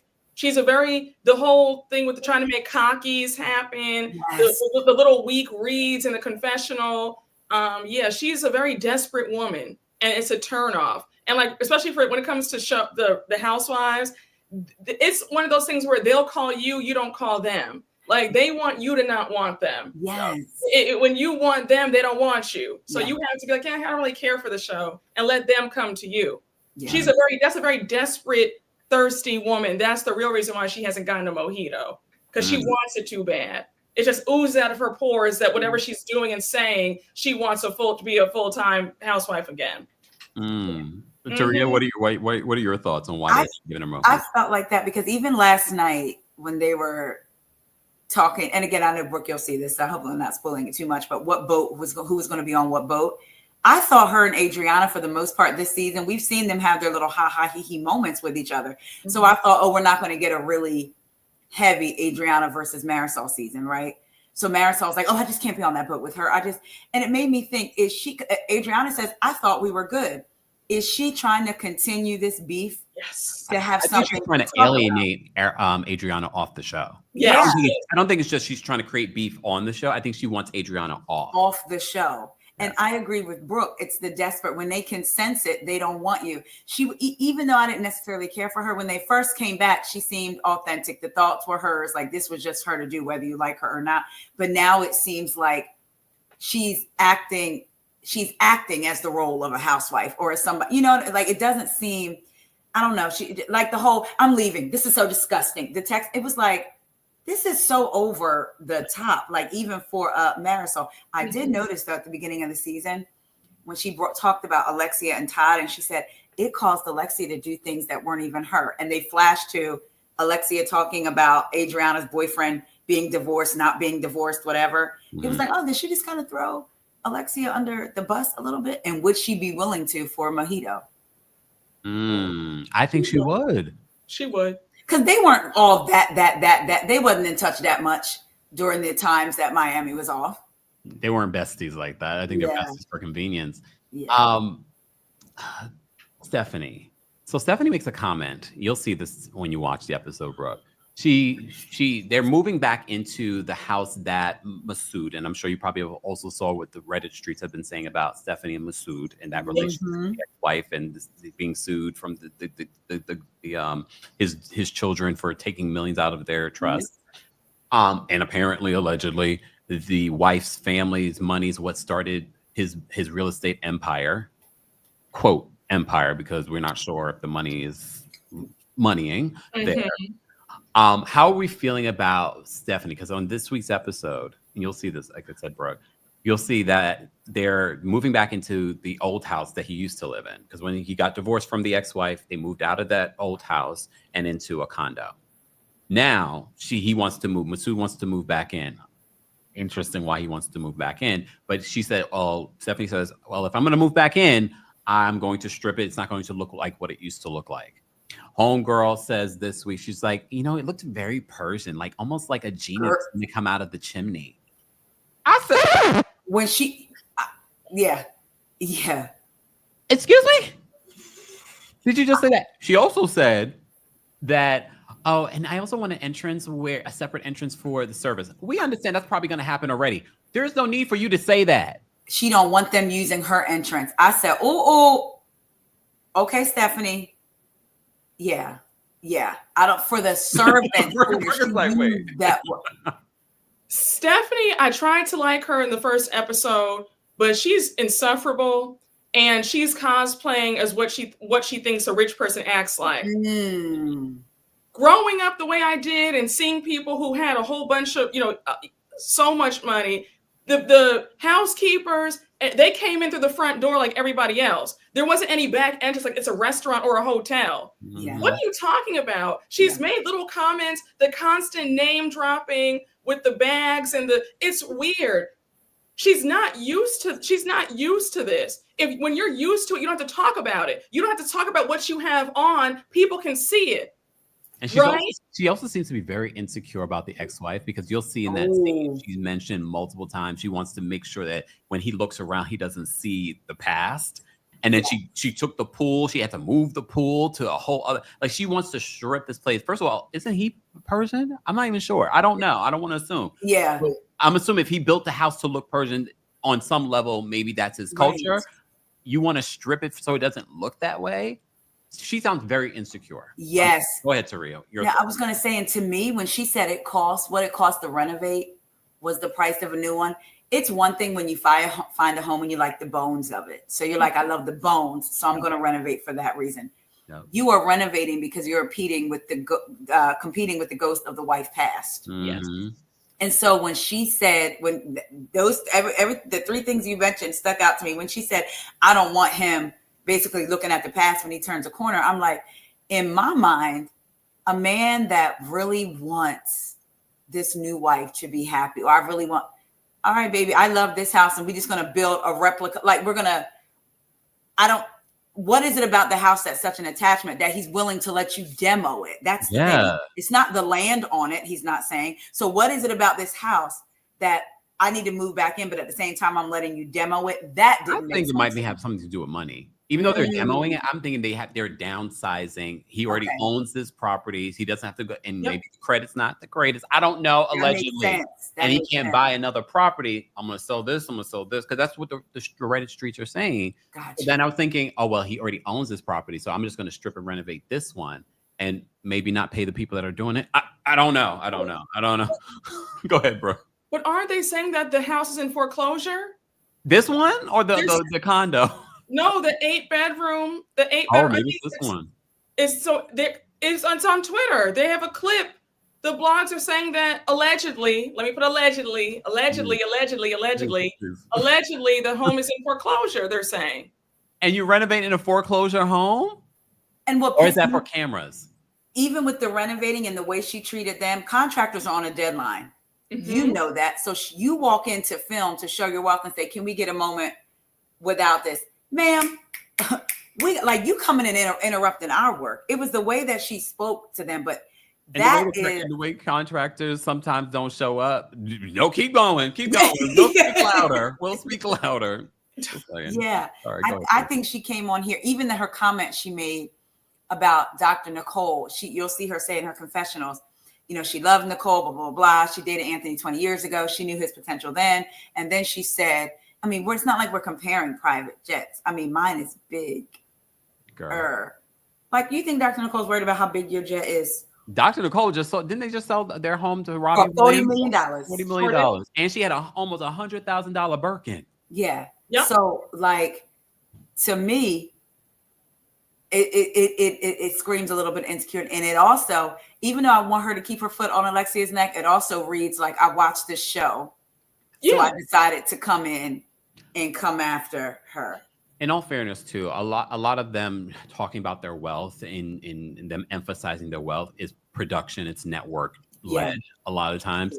All right, I want to move on to Real Housewives of Atlanta because we don't have that much time. But let me say thank you, Miss Bernice, for being a member for 38 months. Jackie was hounding Doug to cover up her actions and to keep up with her side pieces, allegedly. And what up, though, Miss Bernice? Yeah, what up, though? Khadijah, thank you so much for for being a member for 30 months. Happy Thursday to the best trio on YouTube, Taria and Brooke. I love your brains. Thank you. I'm going to the hair salon right after now. Stay tuned for my Instagram story. Gadget Girl, thank you so much for the super chat. Gadget Girl says, I love when you three get together. Love the unfiltered opinions. Well, you better come to a live show because it's going to be lit. Right, Karen? I kind of miss Karen now. Anyone else? No, I miss her. You talking about the Grand Dame? Yeah. Yeah, I was trying to I thought I was going to try to get on the list because I'm right in Maryland. Yeah, you did. And she was trying to have me go with her. Yes. Can you imagine? Dr. Miss Honey, thank you so much for the generous super chat. Dr. Miss Honey says, have y'all seen that Charlie was oddly present for one of the arrests in the Soho crypto kidnapping case? I did. I talked about it on my Club Kempire podcast episode. Subscribe today. Shameless plug, but I'm just saying I did talk about it. I don't know where I talk about everything, but I know I talked about it there. Yeah, he was oddly present when one of the crypto bros was being arrested. Charlie from NextGen NYC, for those that don't know who she's referring to. Two, thank you so much for the super chat. Tamara and Shannon had a toxic friendship. Yes. I agree. I think any relationship with Tamara is toxic. Yes. Thank you, Latanya. She says, I love when Kempire says podcast. It's me, MKC. Thank you so much. She said, Isaac Mizrahi is a miserable has-been who designs and fashions aren't even good enough to be carried at Ross. Ooh, you better. Now that is a read, honey. Keith, thank you so much for the super chat. Keith says, just like her facelift, Julia is giving nothing. Exactly. Martina isn't even interesting enough to keep her on the show. A waste of martini glass. Yeah, and I think that's why she sort of not denounced, but said she doesn't agree with Martina's. Well, I guess it's denouncing. Disagrees with Martina's stance on surrogacy. I think she was trying to save her job.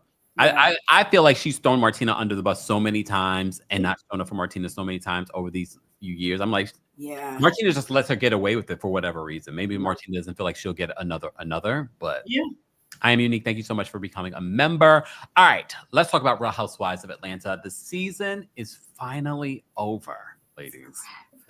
So much has played out. Nene is on social media saying that she's been trying to beg to get her job back. Oh. Allegedly. Okay, before the Nene haters like, you just can't stand I'm being facetious. Calm down. I think Nene would be fantastic. So, and then Kenya is in middle of a legal battle, but I think she says they're working on some sort of agreement. She invested thousands, almost hundreds of thousands of dollars into the hair care spa that's open on weekends. Jokes, calm down, Team Twirl. Atlanta, buckle up. And Kenya's in the middle of that. Apparently, they're going to work something out with that. And then Shamia took so many L's from every which way, okay, during this, not just reunion, but season. And after. Lord have mercy. That video. My behind was clenched watching it. You know how when you get secondhand, like what happens to y'all when y'all get secondhand embarrassment? For me, my butt goes like this. I have to. Wait, I get secondhand embarrassment anytime Shamia is on screen now. She's so cringy. I'm gonna go with Brooke. Brooke, what were your thoughts? First of all, you can share your thoughts on the Nene and the Kenya of it all, and then let's get into the season. With Nene, I don't know. I think that we might all have to just give up the hope that she's coming back. I think I just don't know at this point. I've just put it out of my head. You know, if she comes back, great. If she doesn't, it is what it is. Kenya in the lawsuit, she's not going to be back for season 17. I'm upset about it. I'm angry because I'm just like, Kenya, I wish you did not do that at your event. Like, I really wish you had just left that alone and just paid that girl dust. She would have gotten her own self fired. You would still be back. You would have been back on the rest of the show. You wouldn't be dealing with this. So it's upsetting. Yeah. It's upsetting. Yeah. In my heart of hearts, I want Nene to come back. Like Brooke said, I felt like this has been the closest to me believing a little bit. But now I'm like, Brooke, I got to put it out of my head. And if it happens, it'll be a wonderful surprise. With Kenya, when she did her YouTube video a couple weeks ago and said, so, I told you guys that I had a TIA agreement. I don't remember her ever telling us that, but I'm going to be honest. My first thought was, oh, she's telling us this because something is coming. So then this something is coming. Now, I do have a question for lawyers or anybody who works in that area. I know if I was having an issue, whether it was refinance or something with my lender, I would still have to pay my mortgage, but into escrow.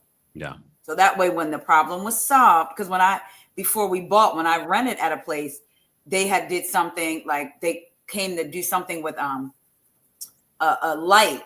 And they caused like the fuses to bust, and it was a lot of stuff. And I was like, you're going to have to do something. So I paid my rent to escrow. That way, when it was solved, they wouldn't say, now you got to get out because you're 3 months behind. So I was wondering, even with the TIA, wouldn't she still have to pay her mortgage, but just, her rent on the building, but put it in escrow? I also feel like I was really looking forward to being able to enjoy Kenya this season. It would have been my first season. Now, I say that, but I also know the value she adds. I may not have been Team Twirl, but Atlanta and Kenya go hand in hand. I feel like, I'm not surprised she's not coming back because I feel like Bravo was kind of trying to figure out a way to put her on the outs anyway. And this just gave them that. And I would be very shocked if she did return. I feel like, a manager that's been wanting you gone and then you finally come in late for the 13th time and cuss somebody out. Boom. Now we can get you. Give them a legitimate reason. Your legitimate reason and you're out of here. This season of Atlanta, I had some enjoyable moments, some laughs, but overall, I was tired of the Drew thing didn't make sense. And even at the reunion, everybody's coming for Drew, but now they're also trying to change the narrative. I liked Kelly. I won't mind Kelly coming back, but girl, somebody better keep their good eye on you as well, because you kind of go with the way the wind blows. I feel like Shamia, I was so embarrassed for you. I also see how her and Portia have been friends for so long because they're not that dissimilar. Phaedra, depleted. Yes, Lord, the headband is so ugly, but I'm cute sitting here. Cynthia, I wanted to be like, Auntie, it's bedtime. That's the energy that she gave. Auntie, it's bedtime. Angela, my favorite thing she said was when Shamia was saying people were calling me a lapdog for the 37th time, and she crossed her legs and said, I need you to get rid of that. I need you to stop that. And then just turned around. And then she said, I'm too big to sit on anybody's lap. She was giving it to me. I think Drew held her own very good against Portia, against all of them. And I think Andy enjoys doing the Black reunions. Probably has more fun. Yeah. But did y'all notice? And it could be just me picking. I'll admit that. But I felt like a lot of the issue when it came to Portia and Shamia or Portia and somebody else, he was very much trying to make sure they understood Portia's side of it. Yes. Did you catch that too? I was like, especially in part 3, I was like, Yes. I was like, okay, that's his money on the line, I guess, but I was like, wow, and I think they see it too. And I think when that happens, it almost sends a message to the cast, like Potomac with Giselle. It sends a message like, don't mess with the queen. All right. Do you think, I know you said that Drew held her own this season. What about Drew and Ralph and his new song that just came out? We don't have to talk about the song, but I'm just pointing it out. Brooke, what did you think about Drew this season? If you had to give her a grade, A, B, C, D, E, F, G, how would you grade her? I think Drew had a pretty flawless season. I would give her an A. I've been singing her praises. I think that she was up against a lot. Everybody came at her and she handled them flawlessly. She had the meme of the season, so did you sell it? The cat. Drink, that was flawless. I think that Drew really was the winner of this season. I love how she just read Shamia all the way down. She got Portia to apologize for how she was treated. I think that Drew was definitely she was the clear winner. I don't like the way the women sort of belittle what she's going through. This man has put her through hell, and you have Portia making jokes about, oh, well, maybe she'll go down to the basement, or maybe he's come up after midnight. And it's like, why can't we ever just say, you know what, Drew, I'm sorry for what you're going through. That's horrible. They're filming with Ralph. It's just like, they really discredit her issues, which I can't stand that. They really treat her as the punching bag. Even Kelly trying to jump in and trying to throw shade about, well, you didn't buy anything at the Balmain event. And she said, no, I actually did. It was after. But I just don't like the way they treat her. But besides that, I would give Drew an A for the season. She did a great job. What would you give Shamia? Shamia, I would give her a C- D.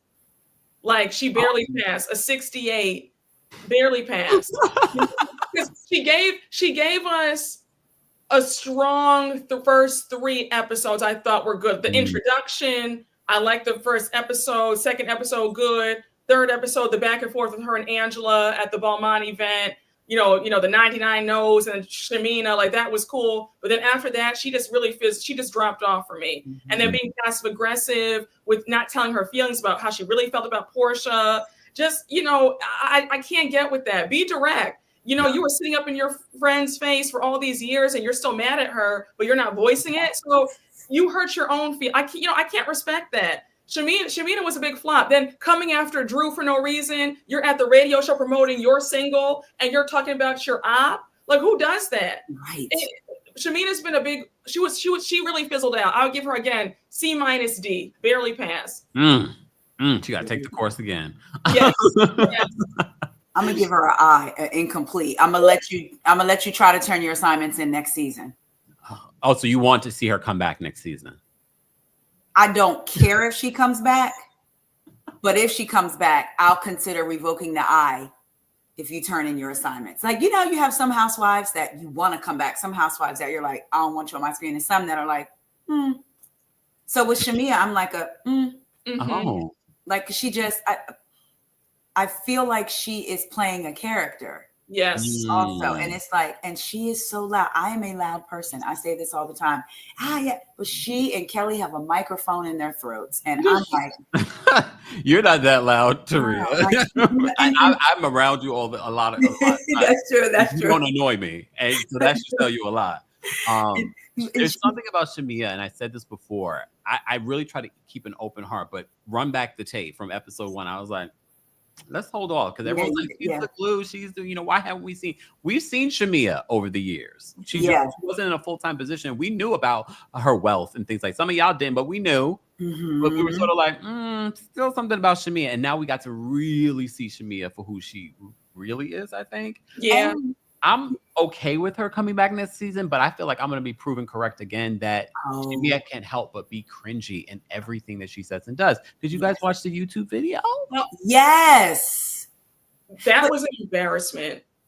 Before you say that, can we go back to the reunion real quick? Yes. Did she low-key try to throw Candy under the bus in a way, but not to kind of get out of it when it was the whole, she congratulated me, she didn't congratulate me, and Portia said, you went on Candy's YouTube and said I didn't. And she goes, it's an edited show.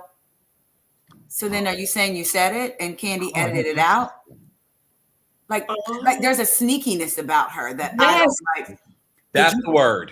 She's very sneaky. She's very sneaky, and she likes to lead with this woe is me, I'm the victim, feel sorry for me. She wants us to feel sorry for her. She wants to be pitied. That really drives me insane. Yes. Yeah. I think one of the things that stood out for me from the reunion was that, you're a liar like everyone else on this cast. Yes. She was a liar. And I didn't see that with her during the season. I was like, oh, wait, you're a liar. And the fact that Angela and Drew said that it felt like you wanted to open up to us. Like, we never even asked you anything about your relationship with Portia. It's like you wanted to open up to us. And Portia, okay, if you had to grade Portia, ladies. Wait, first of all, Taria, did you give me, you gave me the incomplete. Incomplete for Drew. No, for Shamia. Oh, Shamia. I'm sorry. Incomplete for Shamia. And for then Drew, I'm going to give her an A-. I'm taking off points because you're showing up late. Either they telling you the late time. I'm tired of seeing you stroll in. And I wanted her to be a little bit more into it when Angela was there. Now, I understand why. When they were getting on Angela, I understand why, because you feel like, man, they've been coming at me the whole season. But also, girl, you got to get in there. You got to help your sister. You help your sister. She had your back. She brought you on this trip. She made sure you got camera time, like the Portia trip. Like, so you got to jump in there. So I think Drew handled hers. And not only that, we always say that Drew, she was a liar. But I did have to go back and think, okay, Taria, what are the things that you remember? Because sometimes it is easy to run with a narrative about somebody. Yeah. Oh, yeah, she lies. Oh, yeah, she lied.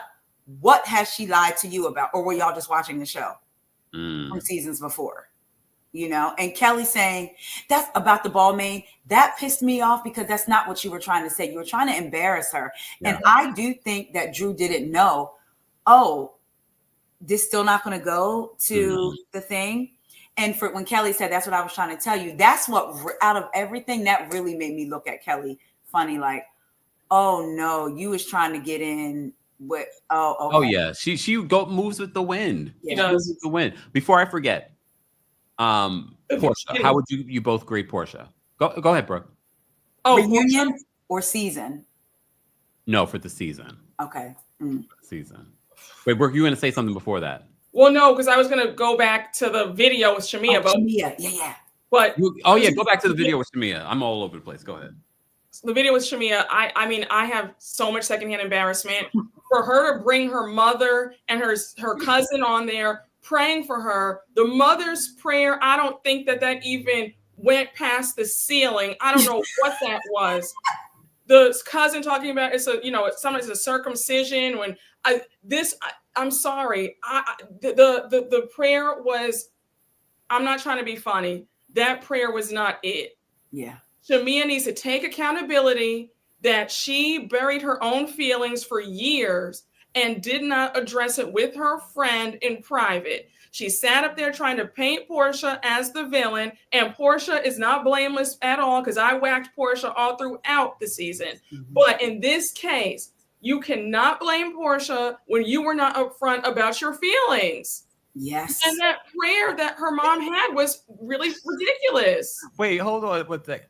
I know a lot of people keep saying this because they said it during the reunion that Shamea, she keeps all the feelings inside. I think I agree with Angela now what she said on the after show. No, Shamea played the long game. Yes. Shamea kept her feelings inside because she was playing the long game, not because she didn't want to share her feelings. She played the long game. She said, if I share my feelings, I'm going to miss out on an opportunity. Yes. So I'm playing the long game. And Kelly confirmed it. Kelly said, I told Shamea, this is your moment. And what did Portia say? No, her moment was when I talked to her privately. And Kelly said, no, give her moment. I said, oh, okay. Yep. So you've been having conversations with Kelly also. Okay, back to grading. Give us a grade for Portia this season. This is tough. Oh, I know. Yeah. Why is that tough? Give her an A. It's tough only because Portia just seemed like she was in such a bad mood the majority of the season. I hated the way she was picking on Drew the entire season. Yes. She knew that there was nothing romantic going on between Drew and Dennis, and she perpetuated that. Portia redeemed herself towards the end and at the reunion, calling out the nonsense with Shamea, right? So, and then knowing that Portia, I've always liked Portia. It's just been in the last few years, I haven't liked Portia with the way she's handled herself with the whole Simon stuff, trying to hit her mother-in-law in the spinoff show. You know, we never got ownership about that. I just haven't liked her actions in the last few years. But I was a fan of Portia's, right? Yeah. Did you notice though during the reunion when she was trying to give advice to Drew and Ralph in regards to how to co-parent and how she co-parents with Dennis and talk to his mother? And I was like, I'm thinking to myself about the incident on Portia's Family of Lies, and I'm like, you are no one to talk right now at all. And that wasn't years ago. No, it was 3 years ago. Like, come on. But if I had to give her an overall grade, I give her a C-. Oh, that's funny. I was going to say C+. So that's. I don't remember what I gave. If you guys remember in the chat what I gave her, what was my grade for Portia? I think it was like a C- too. I don't remember. But okay. Taria, what was your score? I said I was going to say a C+ because I didn't like her season, but her reunion bumped her up. She scored extra credit, so I gave her a C+. Yeah, and it was the old when somebody wrote in and said, Drew, if you're dating somebody, why didn't you clear it up? And then Andy said, if you were dating somebody, would you bring a man in on the show? And Portia says, or a woman, and then she said, well, what about you with a woman? And Portia was like, yeah, that old kind of was missing a lot from Portia this season. Yeah. I also, with the season, Portia is almost, this is a wild comparison. When Portia's going through something, everybody's going through something, just like when Shannon's going through something. So Portia's divorce was the worst divorce. Portia's divorce was the worst. Meanwhile, Drew was actively living with a psychopath. She's living in the house, like with this man, and having to, even if she's not with him, go to her daughter's school and have a how dare you, somebody come confront me over my husband, whether he's living in the basement or not. So, but her reunion, she showed up and showed out. And I believed, there were certain points when I wholeheartedly believed Portia. And then there were certain points when I was like, they both lying and leaving something out. Neither one of them are very credible. Yeah. We can't forget that part. We definitely can't forget that part. Thank you so much, Nitwit, for being a member for 19 months. I think Nene era of housewife is over. I don't know. I have a little faith. Mr. Melon Magic, thanks for being a member for 5 months. Plus, Shamina and the ghetto prayer can get away from me from this Apollo. I feel like Britt was more upset about her technique than the picture. Speaking of Britt, here's what I want to know. Mr. Melon Magic is wild, first of all. I should really always pre-read his comments. I really should. Okay, I have a question for y'all about that because I want this addressed. They read Kenya's statement, part 2. They read Britt's statement. In her statement, Britt says it's not me. I wanted Andy to ask them. So then what did y'all see? Why is nobody saying what they saw? The legality of it all. That's why he didn't. Because I so wanted, so then maybe that's why the ladies aren't speaking, because that would clear it all up, wouldn't it? Because I thought if it was her, that's one thing. But then if it wasn't her, that means, did Kenya AI pictures? And then is that a possibility? I don't think AI will do that. Okay, but my thing was, if they think they saw Britt and she's saying I saw the pictures and it's not me, something isn't making sense. Okay, so let's talk about Britt not being at the reunion.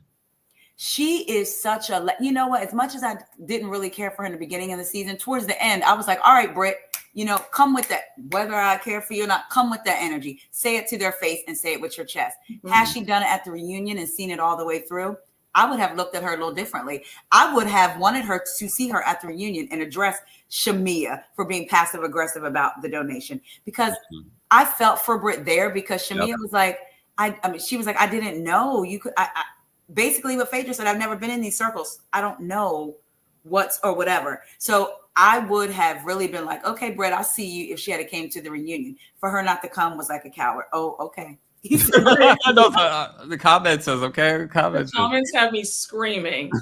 Brooke, what did you think about Britt not showing? What did you think about her season? If you both had to grade them, grade Britt, Evie. I mean, again, she didn't show up for the final, but Brooke, what did you think about Britt not showing up for the reunion? So I was annoyed because I feel like it was the coward's way out. Yeah. You know, you caused all this mess, and then you were at the center. She was at the center of a lot of the drama. 90% of the drama involved her, right? She had the biggest scandal, her and Kenya, a one-sided beef with Kenya, yes. Crashing out in the parking lot over nothing. You know, the whole donations thing, that horrible country club party, which he's getting sued by the country club, still is on the hook for not paying the event planner, all that. But I say all that to say, as angry as I was that she skipped out, somebody made a great point in my comments that she actually destroyed Shamia and Kelly's plan. Because that's why Kelly and Shamia both had a horrible reunion, because their whole plan was they were going to ambush Britt about things that she had done and said. So Britt kind of took the wind out of their sails. So they were like, she was kind of strategic, where she knew that they were going to really be beating up on her. So she said, you know what, I'm going to kill Shamia and Kelly's storylines. I'm going to kill all their camera time. So they're going to both flop. And Kelly, for the most part, was like a non-factor at the reunion. Yes. And Shamia had such a poor performance without Britt that she destroyed both. It was like she killed two birds with one stone. So I wish Britt was that smart, but I think that's a great conspiracy theory. I'm like, yes, it makes it easier to be like, oh, okay. But actually, when you think about it, that makes a lot of sense. But I wish Britt was that smart. I think she really thought, oh, I'm not going to show up because I'm suing them. Oh, wow. Yeah. But I think it just played out that way. Yes. In regards to Shamia and Kelly. But you're right. I felt like Kelly really became like a non-factor at the reunion. I was like, wait, Kelly's there. But yeah, so Taria, did you give? She gets an F. She didn't show up for the final. You automatically. Did you give a grade, Brooke? No, she gets an F. Just like Taria, an F. That's an F. It's failed. The final is 50% of your grade, and your grade was already at an F. Dang. Towards the end of the, I'll give you. No, she was like a D. Yeah, a D plus. So it could have took her to a C plus. Yes. Maybe even a B minus, depending on her performance at the reunion. But now you failed. Yeah. Because the one thing that makes me look at you is because you had all this Rottweiler, call back to Miami, energy, and then you don't come and face the fire. One thing that people cannot take away from Kenya, whether you like her, dislike her, on Team Twirl, put your dancing shoes up, she always sat there and took, even if it was at her own doing, because a lot of housewives will play victim or get to the reunion and cry. Kenya always sat there like, I'm just going to take it. Yeah. And that's what it is. So. All right. I want to say thank you because I don't want to keep you ladies too long. I've already been live for almost 2 hours. So I appreciate you both being here and taking time out of your schedule. Gracie says Shamina has always been corny since she drank Kenya's hair care products. Remember that? And then Portia said, this is water. Candace, thank you so much for the super chat. Candace says everyone gets a D except Drew and Angela. All right. I want to close this out by asking your thoughts because I asked you a few months ago when you were here about Charles Oakley. Charles Oakley addresses everyone talking about the way he treats Angela. For me personally, and you guys don't have to align with me, I felt like during part 3, he was the MVP for part 3 for me because he was so funny. But I'll start with you, Brooke, because I know you had your feelings about the way that Charles treated Angela on this show. Did your feelings change at all? Not really. Did they Be honest, change? Brooke. This is a safe space. No, I know. Did they change? I thought he was so funny in the third part, so I gave him a little bit of a pass. But I still don't love the way he talks to her, the way he's not affectionate, that gruff and rough talk. Like, no, that's your wife. Yeah. I feel like he needs to be more affectionate to his wife. I saw a loving marriage, so I'm kind of like, look with the side eye when I see people, a husband talking to his wife crazy and she's saying, I love you and I miss you. And he's just grunting and rolling his eyes. I don't like that. That's not endearing to me. It's not cute. I want him to do a better job because I'm sorry, they still give me struggle love. It's still struggle love with just some money. But you know what I'm saying? What about that Wendy Williams catching a stray about she invited him over for a drink but he didn't go because she had some cats. Angela also gives me, she's still like fighting the ghosts of his past, the ghosts of his exes and side pieces. I don't know. Angela does not give me secure. She doesn't give me a secure wife at all. Yes. Angela is headlining the Pick Me tour. I've always felt that way about Angela. Angela kind of gives me, I'm just so happy that this NBA legend chose me. That's what it gives. Yeah. And you feel free to push back or, but I've always gotten that vibe from Angela and I'm going to leave it there. Oh, but if you had to grade Angela this season, how would you grade her? I give her a B+. I thought that Angela did a great job. Yeah, she was good. Very witty, a slow burn. She really came out like she really was hitting all the marks. But I think that with Angela, we just need to get her to like give us the full story because we're all still confused about what happened with the daughter and the sister. Like it's just always these half stories. I need her to give us the full story and not talk in circles. She's always talking in code, it feels. Taria, thoughts on Charles Oakley and their relationship and how the reunion went for him, and then of course, what's your grade for Angela? I don't like that whole joking on your spouse thing. Like me and my husband had that, and I would say if somebody's joking on me or about me, it's not for you. Like, oh, I know she must be a handful. Oh, yeah, right. When they joke on you, I'm like, that's my handful, though. I'm one, and everybody's different. I've never liked that. I don't like that because it's not always jokes, especially if it's the same group of people always doing it. It's not always a joke. So I don't joke on my husband at all. And I didn't buy into he's just an older Black man. That's how they handle things. Things can change. People can change.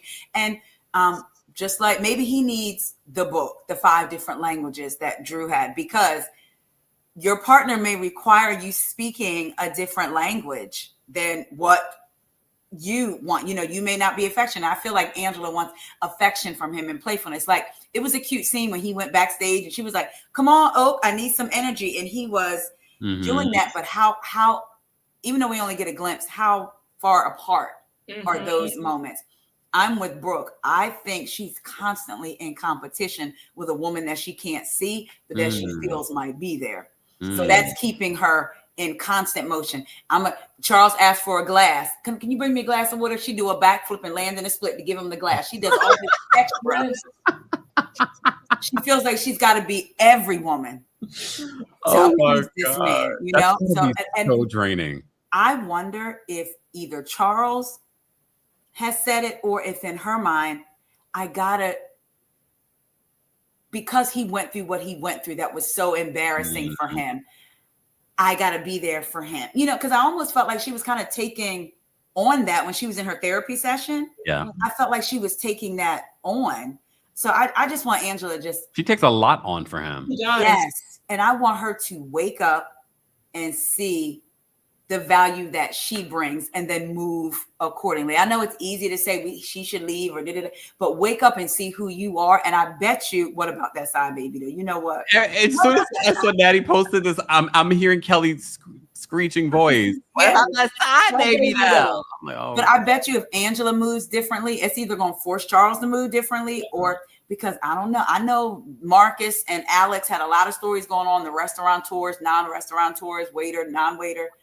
I do believe a woman was in there with Charles. Oh, I believe that part of the story. Yeah. Oh, okay. I asked my audience this question in regards to whether or not do you think that Charles is current, because they already admitted there was cheating infidelity in their relationship early on because of the whole Madison Square Garden incident. However, do you think that Charles is still cheating?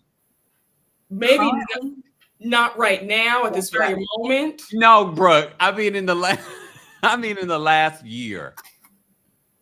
No, because they were filming, so he knew. Yes, that's exactly.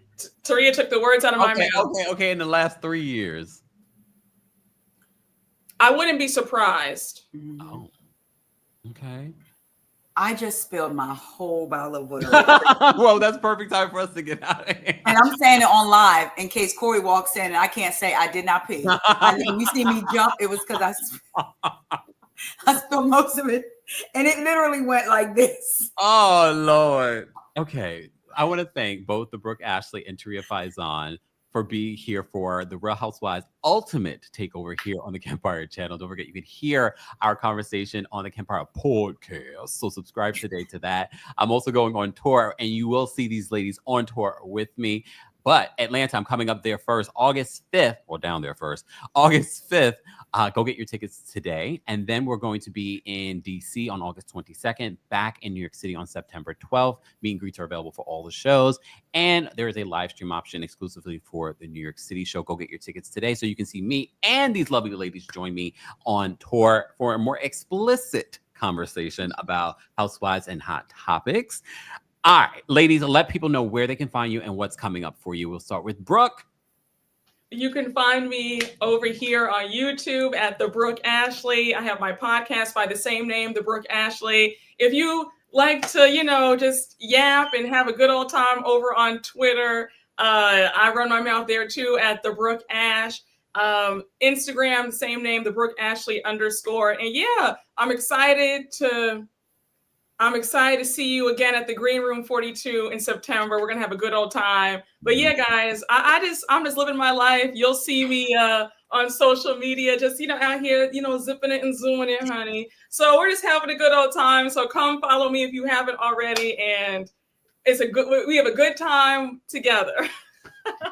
Taria, where can people follow you and what's coming up for you? First of all, thank you for having me. You guys can follow me on Instagram. Come on over at WeGo Podcast, WEIGO. For those of you that don't know, that stands for What Else Is Going On Podcast. I got that from Cynthia Bailey, because whenever she would want to get out of talking about somebody in her confessional, she would say, now, what else is going on?